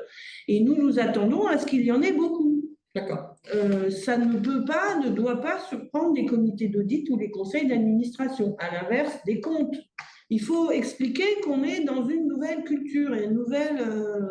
C'est chaud des cultures que vous oui, évoquiez tout à l'heure. C'est ça. Donc, il ne peut pas avoir des réserves. Non, il peut y en avoir, et s'il faut mettre une réserve, il faut la mettre. Mais vous ne vous attendez pas à avoir trop de réserves? Ça m'étonnerait qu'il y en ait zéro sur aucun rapport. C'est ce qui me semble, parce que s'il y a un problème de conformité avec les ESRS, on va être obligé de... Voilà. Mais il faut privilégier des observations. Quand c'est possible et que vous voyez bien que votre client est en train de progresser et que ça ne sert à rien, et que dans le dialogue que vous avez eu avec lui, c'est cet outil-là qu'il faut utiliser. Alors, par ailleurs, il est prévu que le vérificateur précise les éléments qui ont fait l'objet d'une attention particulière. Exactement. Donc ça, c'est la reprise des CAM. C'est ça. C'est la reprise des CAM. C'est exactement ça. Et c'est l'idée que vous pouvez ainsi vous exprimer dans les travaux que vous avez faits, ceux qui ont nécessité justement cette attention particulière à cause du risque d'audit qu'ils présentaient. Le CAOB, on en a parlé. Bon, oui. Je pense que vous êtes les lignes directrices, ou CAOB s'inscrit en lien avec les lignes directrices. Oui. La publication a été à peu près concomitante. Ça n'est pas un hasard, c'est une volonté du collège qui voulait s'assurer qu'il n'y avait pas d'écart entre les lignes directrices françaises et celles du CAOB. C'est pour ça qu'on a publié le lendemain. Elles étaient prêtes, mais nous attendions, les nôtres étaient prêtes, nous attendions la version finale du CAOB pour les publier. Nous sommes allés plus loin sur certains points que les lignes directrices du CAOB sur d'autres. Néanmoins, il n'y a pas d'écart de lecture des textes. Alors, venons-en à quelques questions particulières. Tout d'abord, sur la coexistence des missions de commissaire aux comptes et de vérificateur de durabilité. Bon, je pense que le point est définitivement clos. Cette situation n'est pas porteuse de risque de conflit d'intérêts. Je peux être totalement commissaire aux comptes et vérificateur de durabilité. Ce qui vous est interdit, c'est d'aider à la rédaction du rapport de durabilité de votre client. Il faut éviter d'être en autorévision. Il me semble qu'il faut que je le redise. Peut-être il faut le dire aussi sur les auditeurs de durabilité, asséner non, on ne peut pas avoir un service qui aide à la rédaction d'un rapport de durabilité et un autre qui signe. Ce n'est pas permis dans le monde de l'audit. Là-dessus, nous serons sévères. Voilà. Alors, autre question, elle est peut-être un peu prématurée, mais il y a tout le problème de la succession des missions. Et quand même, et ça peut peut-être, c'est peut-être un des points d'irrégularité que vous avez pu noter, c'est que le texte de loi, le Code de commerce, prévoit bien qu'à partir du moment où vous êtes arrivé à la fin du mandat de la certification des comptes, vous ne pouvez pas avoir un délai de viduité, pour les firmes, j'entends, avoir un délai de viduité, avoir un rôle d'auditeur de durabilité. Oui. Donc, je pense qu'il y a un certain nombre de situations qui vont se poser, qu'il va falloir... on est peut-être un peu trop en amont à ce stade. C'est un peu trop tôt, on le sait déjà, parce que nous avons reçu des demandes écrites très précises, des questions précises de juristes fins de cette partie-là du Code de commerce. Et il est trop tôt pour répondre. En revanche, nous savons que nous devons le faire. Donc, on a un outil pour ça, c'est la commission des saisines et de la doctrine, qui est à l'intérieur de l'institution avec des membres du collège, et donc conseiller d'État d'ailleurs. Et donc là, on sait que dans 12 mois, il va falloir qu'on intervienne. Alors, c'est un peu trop tôt parce qu'il faut attendre que le mandat se termine. Mais peut-être qu'il y a des mandats de commissaire aux comptes qui s'arrêtent et qui peuvent, et on pourrait légitimement dire, je poursuis en étant sous la forme d'auditeur de durabilité. Pour moi, le texte de loi ne le permet pas. Et donc, on va publier, pas tout de suite, il faut. Oui, mais on accumule les lettres précises, les questions juridiques. Et ensuite, on ira aussi voir ça et on publiera. Oui. Un point peut-être sur l'approche proportionnée, puisqu'on a vu tout à l'heure les éléments de contexte. Vous avez dit, bon, il faut respecter la loi. La première vague, a priori, bon, les choses sont bien enclenchées. En revanche, il y a des nouvelles vagues qui vont arriver, qui sont, comme vous l'avez très justement dit, les gens sont moins familiers avec tout cela. Est-ce que l'on peut avoir une approche proportionnée, notamment tout ce travail actuel sur les normes, les ESRS pour… Oui, volontaires et les PME. Et les PME. Et donc, est-ce que ça pourrait être une manière astucieuse d'éviter de mettre tout le fardeau des ESRS total sur les deuxième ou troisième vagues? Voilà, ça c'est une piste de réflexion intéressante. Elle n'est pas tout à fait entre mes mains quand même. Non, j'entends bien. Parce que moi, je vais juste appliquer la loi telle qu'elle est. J'entends évidemment Mais vous êtes au carrefour quand même, vous pouvez faire remonter beaucoup d'informations. Et surtout, je vois bien vos confrères quand je me déplace en région et tout ça, me dire « Ah mais moi j'ai des clients, ils ont envie d'y aller, même s'ils ne sont pas tenus ». Et il y a des PME qui disent bah, « moi je ne suis pas cotée, mais j'aimerais bien avoir une norme simplifiée pour moi parce que ça a une signification pour mon modèle économique, pour mes collaborateurs, pour le top management de la PME, et qui sont vraiment dans l'attente de cette norme simplifiée qui est sur le point d'être publiée, si j'ai bien compris ce que me dit M. de Cambourg. Et elle est attendue en tout cas par un nombre important d'entreprises en France. Je trouve que c'est peut-être aussi une piste de réflexion pour les entreprises de moins de 250 salariés, hein, où on pourrait leur dire, bon, pour vous, essayons de nous concentrer sur les sujets vraiment importants dans l'élaboration de votre plan de transition. Ce serait ça. Mais voilà, je ne peux pas aller plus loin, c'est vraiment pas ma prérogative. Bon, on pourrait continuer encore sur le rapport de durabilité. Alors, il y a un certain nombre de questions, je les reprendrai rapidement peut-être. En tout cas, il y a… d'ailleurs, c'est notre présidente qui rappelle elle vous remercie d'avoir rappelé que la mise en œuvre de la CSRD, qui constitue un bouleversement considérable dans les entreprises, s'inscrit dans une démarche de progrès. Je pense que c'est vraiment une très bonne remarque. J'inclus le régulateur dans cette démarche de progrès. Voilà, et donc, elle pose une question, mais qui, je pense, on y a indirectement répondu. Dans ce contexte, attendez-vous à ce qu'il y ait des réserves dans les rapports d'auditeurs?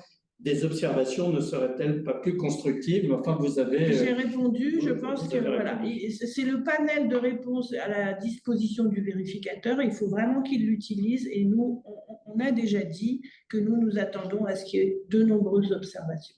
Voilà. Y a-t-il des avancées sur la compréhension des conditions d'inscription des auditeurs de durabilité? Donc, oui, c'est la foire aux questions. Voilà. Alors, notre foire aux questions. Alors, effectivement, on a reçu des questions surprenantes de personnes qui pouvaient être à leur compte, consultants, etc. Et comment devenir auditeur de durabilité? Donc, on a compris que la loi n'avait pas été bien comprise et qu'en réalité, il faut d'abord avoir un OTI avant de pouvoir être auditeur de durabilité. Et l'OTI, c'est le COFRAC. Oui. Et donc, il faut être accrédité OTI par le COFRAC avant que les salariés, les dirigeants ou les actionnaires de cet OTI puissent passer le visa de durabilité de 90 heures et s'inscrire. Et donc, on a publié notre foire aux questions, on l'a mise à jour encore, renforcée là-dessus pour dire comment devient-on auditeur de durabilité, et donc je renvoie à notre site. Très bien. Alors, il y avait une question qui portait justement sur la révélation, mais on y a répondu. Oui. Bonjour, bon, et là, vous y avez également répondu, mais ça montre quand même la préoccupation. Quelle est votre vision sur les appels au report, moratoire, ajustement, remise en cause? J'ai répondu. Vous avez répondu. Je n'ai pas une vision politique. Je m'y interdis. D'abord, je suis juge.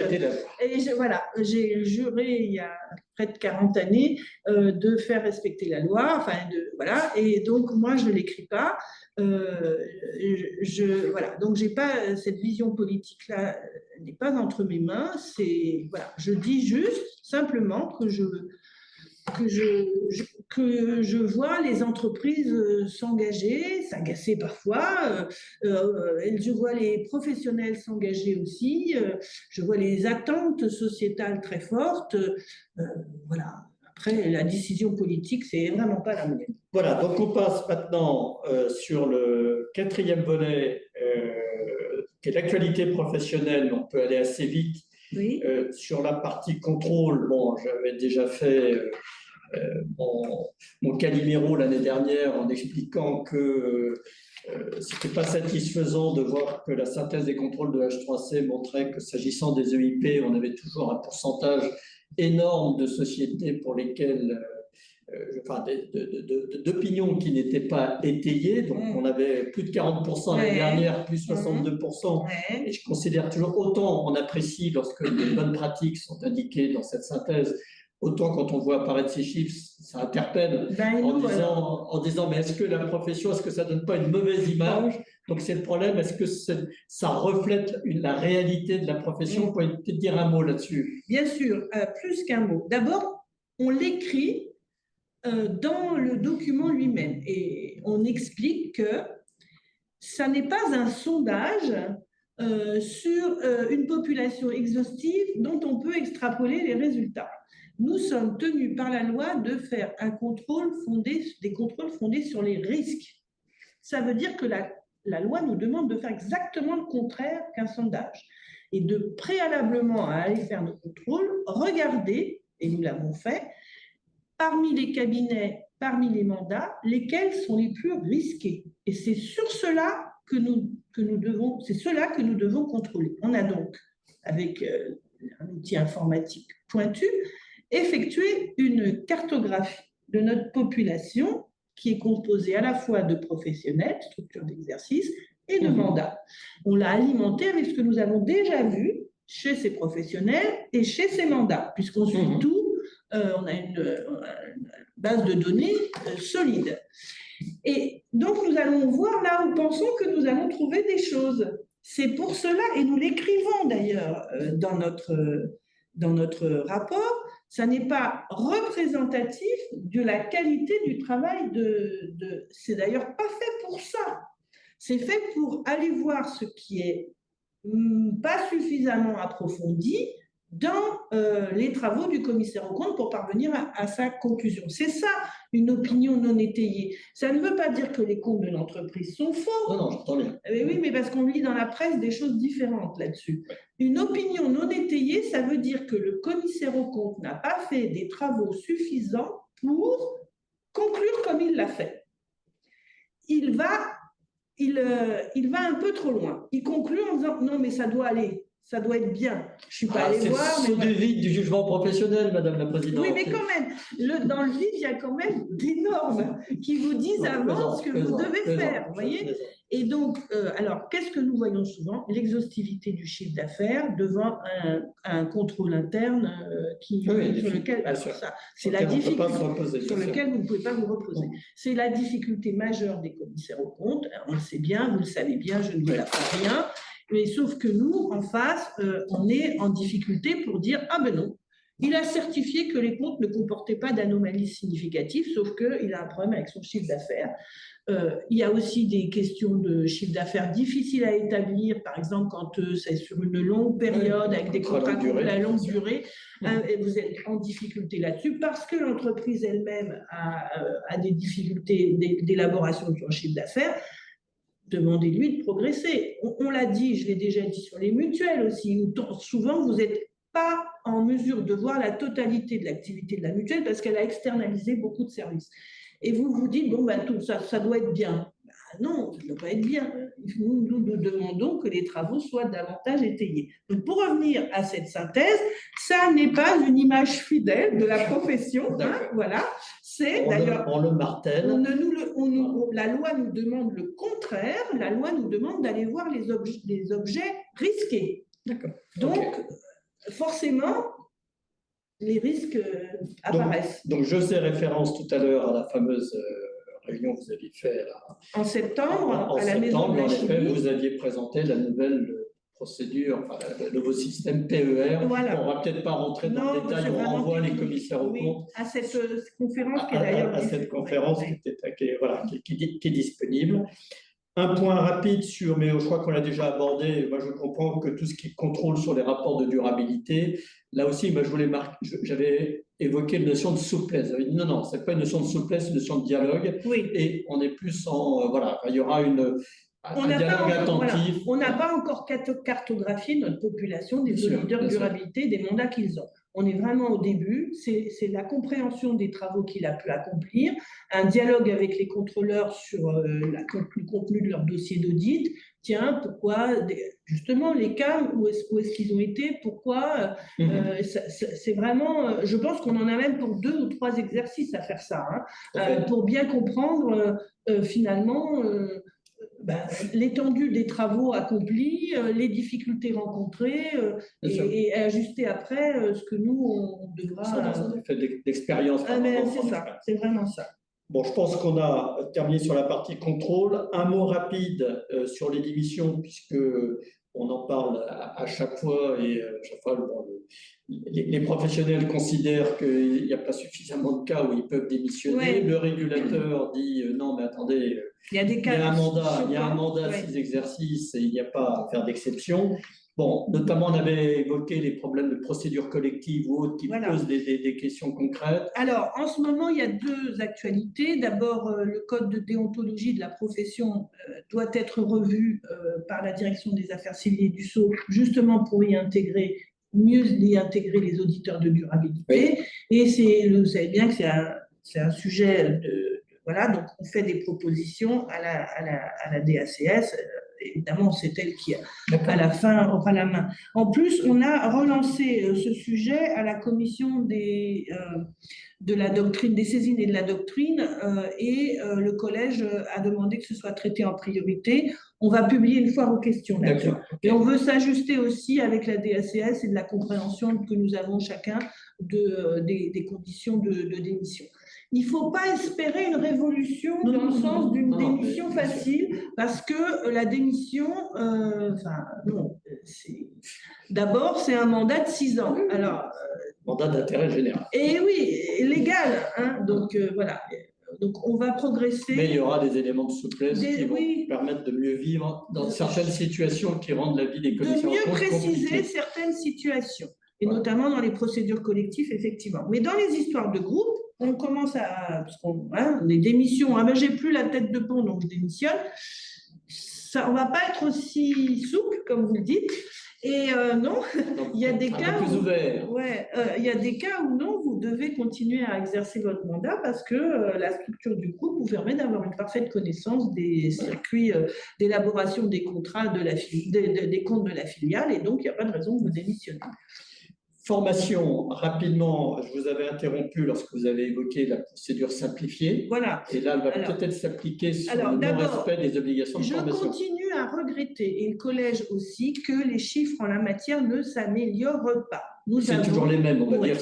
Nous avons 1 millier de commissaires aux comptes, y compris qui détiennent des mandats, qui ne suivent pas de formation.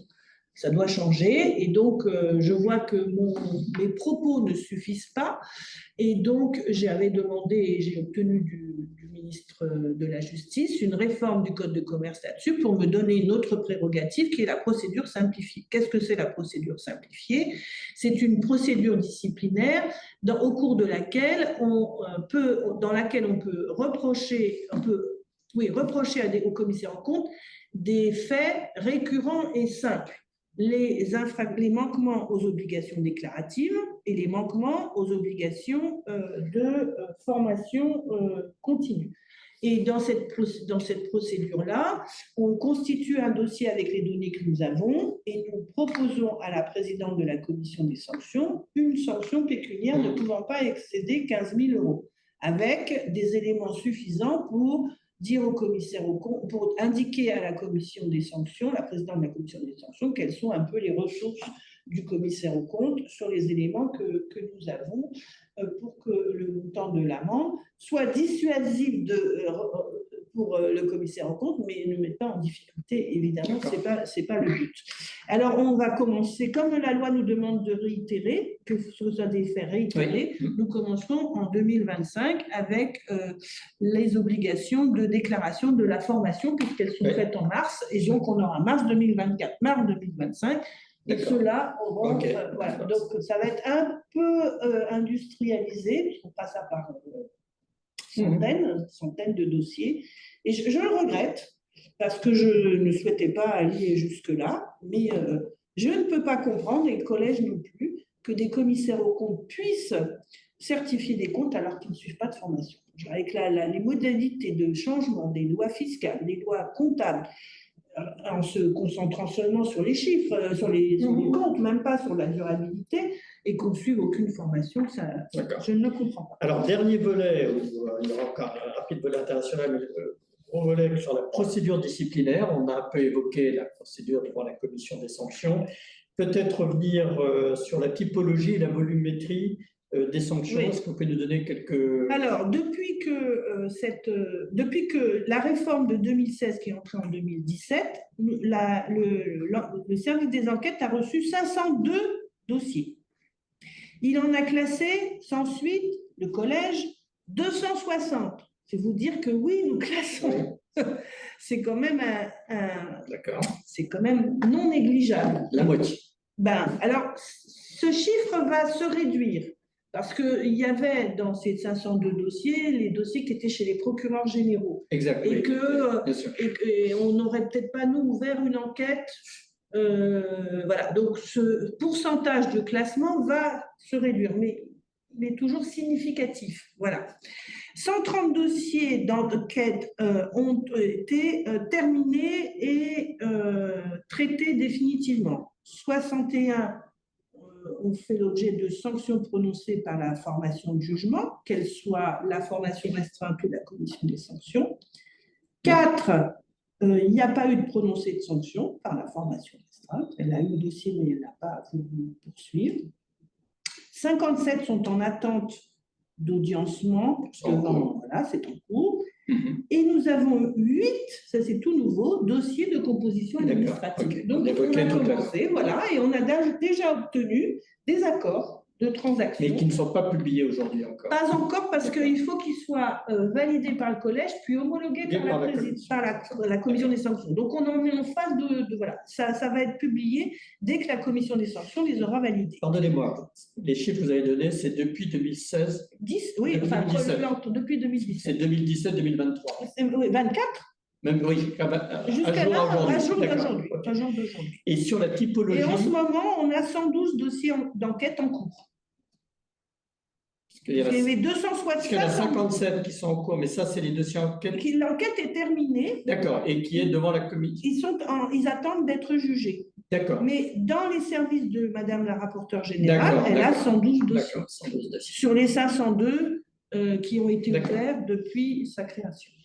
Et donc, sur la typologie des manquements... Oui, alors, sur les 61 dossiers qui ont fait l'objet de sanctions, oui, tout à fait. Il y en a 17 qui portaient sur des manquements liés à l'indépendance et à l'impartialité.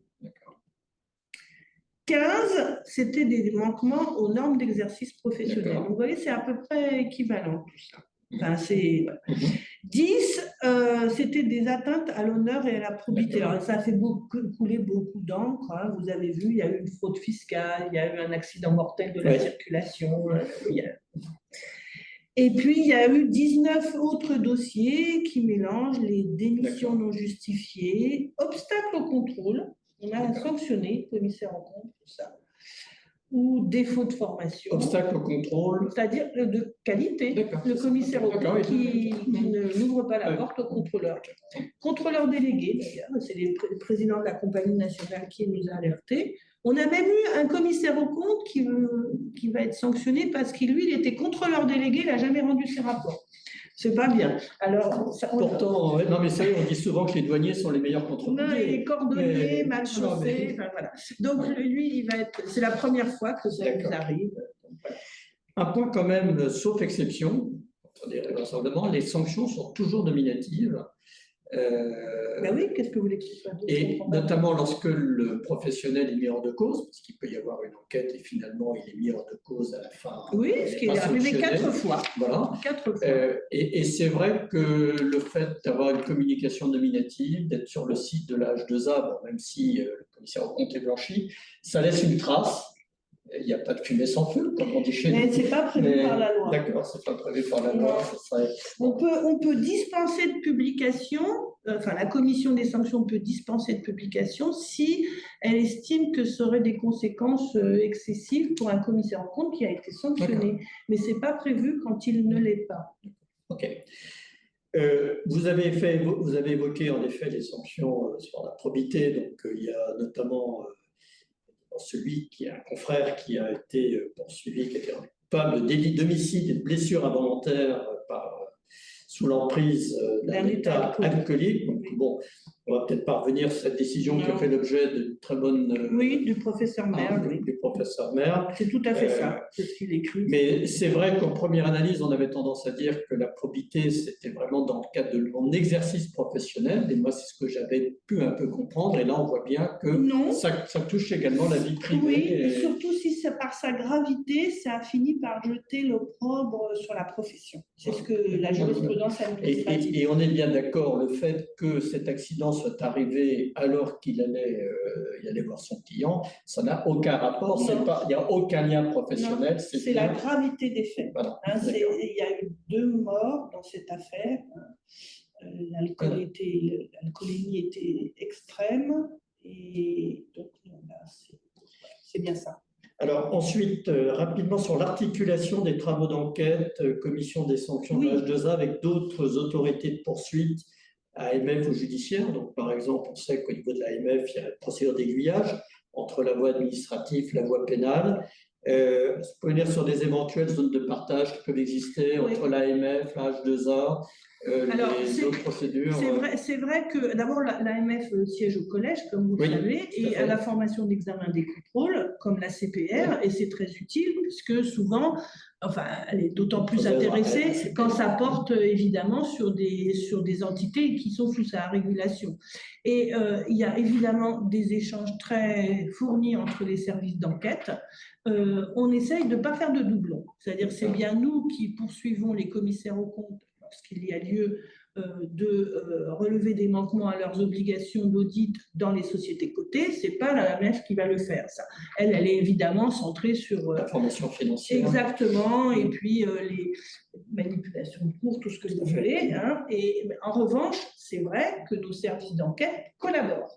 Et souvent peuvent examiner les mêmes documents, et où le dossier d'audit, par exemple, est souvent entre les mains de l'AMF, comme il est entre les nôtres, et nos services d'enquête dialoguent et enquêtent chacun de leur côté, échangent sur ce qu'ils ont pu comprendre des textes et comprendre du dossier d'audit pour décider à la fin qui poursuit quoi. On va un peu plus vite que l'AMF en ce moment, et donc souvent il y a des dossiers de sociétés cotées en cours en ce moment-là, où je pense que notre enquête va aboutir avant celle de l'AMF. Mais la logique, quand même, à terme, serait plutôt que c'est l'H2A qui récupère le volet commissaire aux comptes, et que vraiment, très rarement, voire jamais, les commissaires aux comptes ne seraient jugés, entre guillemets, par l'AMF. Alors, un point sur les recours devant le Conseil d'État, parce que alors, pour l'instant, on n'a qu'une seule affaire, je crois que c'était l'affaire Agripol, enfin en tous les cas qui est publique. Ah oui, prononcé, mais on a plusieurs recours. J'entends bien, mais la seule à laquelle j'ai pu avoir accès, c'est sur l'affaire Agripol. Et il y a eu un recours qui a été formé par les commissaires aux comptes à l'égard de la commission, c'était la formation restreinte à l'époque. Vous-même, en tant qu'H3C, c'est la présidente qui fait le recours. A fait le recours devant le Conseil d'État. Après avis du collège, c'est obligatoire, et j'ai fait un recours incident. Alors, si vous pouvez revenir là-dessus, parce que en fait, votre recours était, vous demandiez une sanction supplémentaire, enfin, plus élevée que celle qui avait été prononcée par la formation restreinte. Et j'ai été suivi. Vous avez été suivi. Donc, est-ce qu'il faut s'attendre systématiquement, lorsque la commission des sanctions prononce une sanction qui est dorénavant un recours de l'H2A, voilà, est-ce que revenir sur les différents types de recours auxquels vous pouvez faire? Alors, premièrement, c'est toujours, sauf une exception, le commissaire aux comptes qui fait un recours. C'est jamais moi. Je ne l'ai fait qu'une seule fois dans l'affaire NAM, Natexis Asset Management. C'est d'ailleurs toujours pendant devant le Conseil d'État. Et là, je l'ai fait, donc c'est un recours principal de la présidente du collège, avec évidemment l'avis du collège. Et je l'ai fait parce que la décision de la formation restreinte met hors de cause les commissaires aux comptes dans l'affaire Natexis Asset Management, bien connue, hein, je pense que tout le monde la connaît, et que le collège n'est pas d'accord avec la lecture que la formation restreinte, c'était la formation restreinte, a fait de la manière dont les commissaires aux comptes ont certifié les comptes. Bien, c'est très technique, je ne vais pas entrer dans les détails. Mais pour que mon recours soit recevable devant le Conseil d'État, il ne faut pas seulement que je conteste la manière dont les textes ont été appliqués, mais il faut que je sollicite l'aggravation de la sanction, forcément, parce qu'ils ont été mis hors de cause. Sinon, le Conseil d'État me dirait, mais tu n'as pas d'intérêt à agir, tu ne critiques pas la mise hors de cause. J'ai critiqué la mise hors de cause et j'ai sollicité des sanctions. Bien. Ensuite, il y a les cas où les commissaires aux comptes font un recours principal, qui est l'immense majorité des cas. Alors là, j'ai deux possibilités. Soit, je l'ai fait dans l'affaire Agripol, je fais un recours incident. Oui. Ça veut dire que moi aussi, je conteste la décision de la formation de jugement. Et du coup, je la conteste pour des faits des points de droit, mais du coup, je sollicite aussi l'aggravation. C'est ce que j'ai fait, comme vous l'avez rappelé, dans l'affaire Agripol. Et pour le reste, je conclus devant le Conseil d'État, mais je viens soutenir la décision de la formation restreinte ou de la commission des sanctions, en contestant le point des commissaires aux comptes, sur les points de recevabilité, sur les points, etc. Et je prends donc un avocat, le collège prend un avocat, et nous rédigeons avec elle, évidemment, ce sont deux femmes, les conclusions, mais c'est pour soutenir la décision. Et je ne sollicite pas, dans ce cas-là, l'aggravation de la sanction. Donc, pas aggravation dans ce cas-là. Non, je soutiens la position de la formation restreinte. C'est l'immense majorité des cas, ou de la commission des sanctions, bien sûr. Voilà. Mais c'est un recours incident, quoi qu'il arrive. Non, le recours incident, c'est quand vraiment... Là, c'est simplement de la défense. Je défends la décision. Okay. Le recours incident, c'est quand c'est Agripol. Ça, c'est un recours incident. Donc, je crois qu'on a vu cet aspect des différents recours. Bon, on a évoqué la procédure de composition administrative, donc je pense que sur le volet disciplinaire, et là, on arrive vers la fin. Oui. Perspective européenne, très rapidement, transposition d'ACS 3D. Doit-on s'attendre à une nouvelle diligence de la part du commissaire aux comptes? Non, la CS3D n'en prévoit pas. Elle prévoit des obligations pour les entreprises, oui, la publication de ce rapport, dont finalement, quand même, un très grand nombre de points seront traités dans le rapport de durabilité. Oui, non, il y a beaucoup de points communs. Mais là, il faut qu'elle s'attache aux impacts négatifs ou néfastes de son activité. Donc, c'est un peu plus circonspect. C'est très ciblé. Donc, il y a des obligations pour les entreprises, il n'y a pas de vérification par un tiers indépendant, mais il y a une autorité de régulation qui a deux missions. Une autorité qui a la mission d'accompagnement des entreprises. Il y a celle de la Commission européenne, mais les États membres ont l'obligation de mettre en place à l'intérieur de leur structure un organe, une autorité de soutien aux entreprises pour l'aide à l'élaboration des rapports de vigilance, de devoirs de vigilance, et puis une autorité qui est la même ou une autre, qui est chargée de faire respecter ces obligations. Est-ce que le rapport est rendu? Est-ce qu'il est qualitatif? Et enfin, mais ça on l'a déjà en France, un système judiciaire de mise en œuvre de la responsabilité civile des entreprises ouvert aux parties prenantes que peuvent être les communautés humaines, les organisations syndicales. On a déjà eu oui, la France a déjà bien avancé là-dessus. Enfin, tout ça, c'est un modèle d'une loi française. Hein, c'est la France qui est à l'origine de ces questions-là, la loi de 2017, voilà. Et donc, nous avons eu les premiers arrêts de la Cour d'appel de Paris là-dessus, avec une Cour d'appel qui s'est elle aussi renforcée, spécialisée, l'action très, très forte du premier président de la Cour d'appel de Paris sur ce point, qui a spécialisé ses magistrats sur ces questions de droit très, très particulières. Donc oui. Nouvelle prérogative de la H2A? C'est vraiment en discussion. C'est une transposition en 2026. Oui, on a encore un peu de temps devant nous. On a un peu de temps devant nous. Dernier point, c'est un peu le serpent de mer, la réforme européenne de l'audit. Moi, Au niveau anglais, ça bouge un peu. Oui. Est-ce que ça veut... Alors, l'Angleterre ne fait plus partie de l'Europe, certes, mais est-ce que ça peut réintroduire... Bon, il faut que la Commission s'installe, de toute façon. C'est effectivement une question. La commissaire, parce que vous savez que nous avons une commissaire européenne de nationalité portugaise, hein, qui va être une ancienne ministre des Finances de son pays. Et j'attends ça avec... comment dire, beaucoup d'attention, enfin je donne beaucoup d'attention sur ce point-là. La décision n'est pas encore prise de lancer une réforme européenne de l'audit. Ce qui est sûr en revanche, c'est que le collège prendra la parole. Il avait déjà dit, travaillé la fois dernière, il s'exprimera sur ce qu'il attend d'une réforme européenne de l'audit, si elle a lieu. Très bien. Bon, je pense qu'on est arrivé au bout. On savait qu'on dépasserait un petit peu, mais c'était, je pense, en tous les cas, de mon côté, c'était passionnant, très enrichissant. J'espère que cela a été de la même pour vous. J'essaye de... Bon, au niveau des questions, je les avais parcourues tout à l'heure. Elles touchaient essentiellement le volet durabilité. Oui. Hein, donc, je ne suis pas surpris. Je n'en ai pas vu apparaître de nouvelles. Donc, pour ceux qui sont les plus courageux d'entre vous qui sont toujours devant l'écran, profitons pour vous remercier de votre attention. Donc, comme vous le savez, cette conférence sera disponible également en replay. Hein, donc, le replay devrait être mis à votre disposition d'ici 24 heures, comme à l'habitude. Et donc, merci pour votre attention. Et puis, je vous dis donc à tous, rendez-vous le 26, mardi prochain, donc mardi 26 novembre, sur l'exercice de clôture des comptes. Très belle journée à vous et très belle fin de semaine. Merci, et merci encore, Madame la Présidente, merci, monsieur pour ce temps d'échange riche. À bientôt.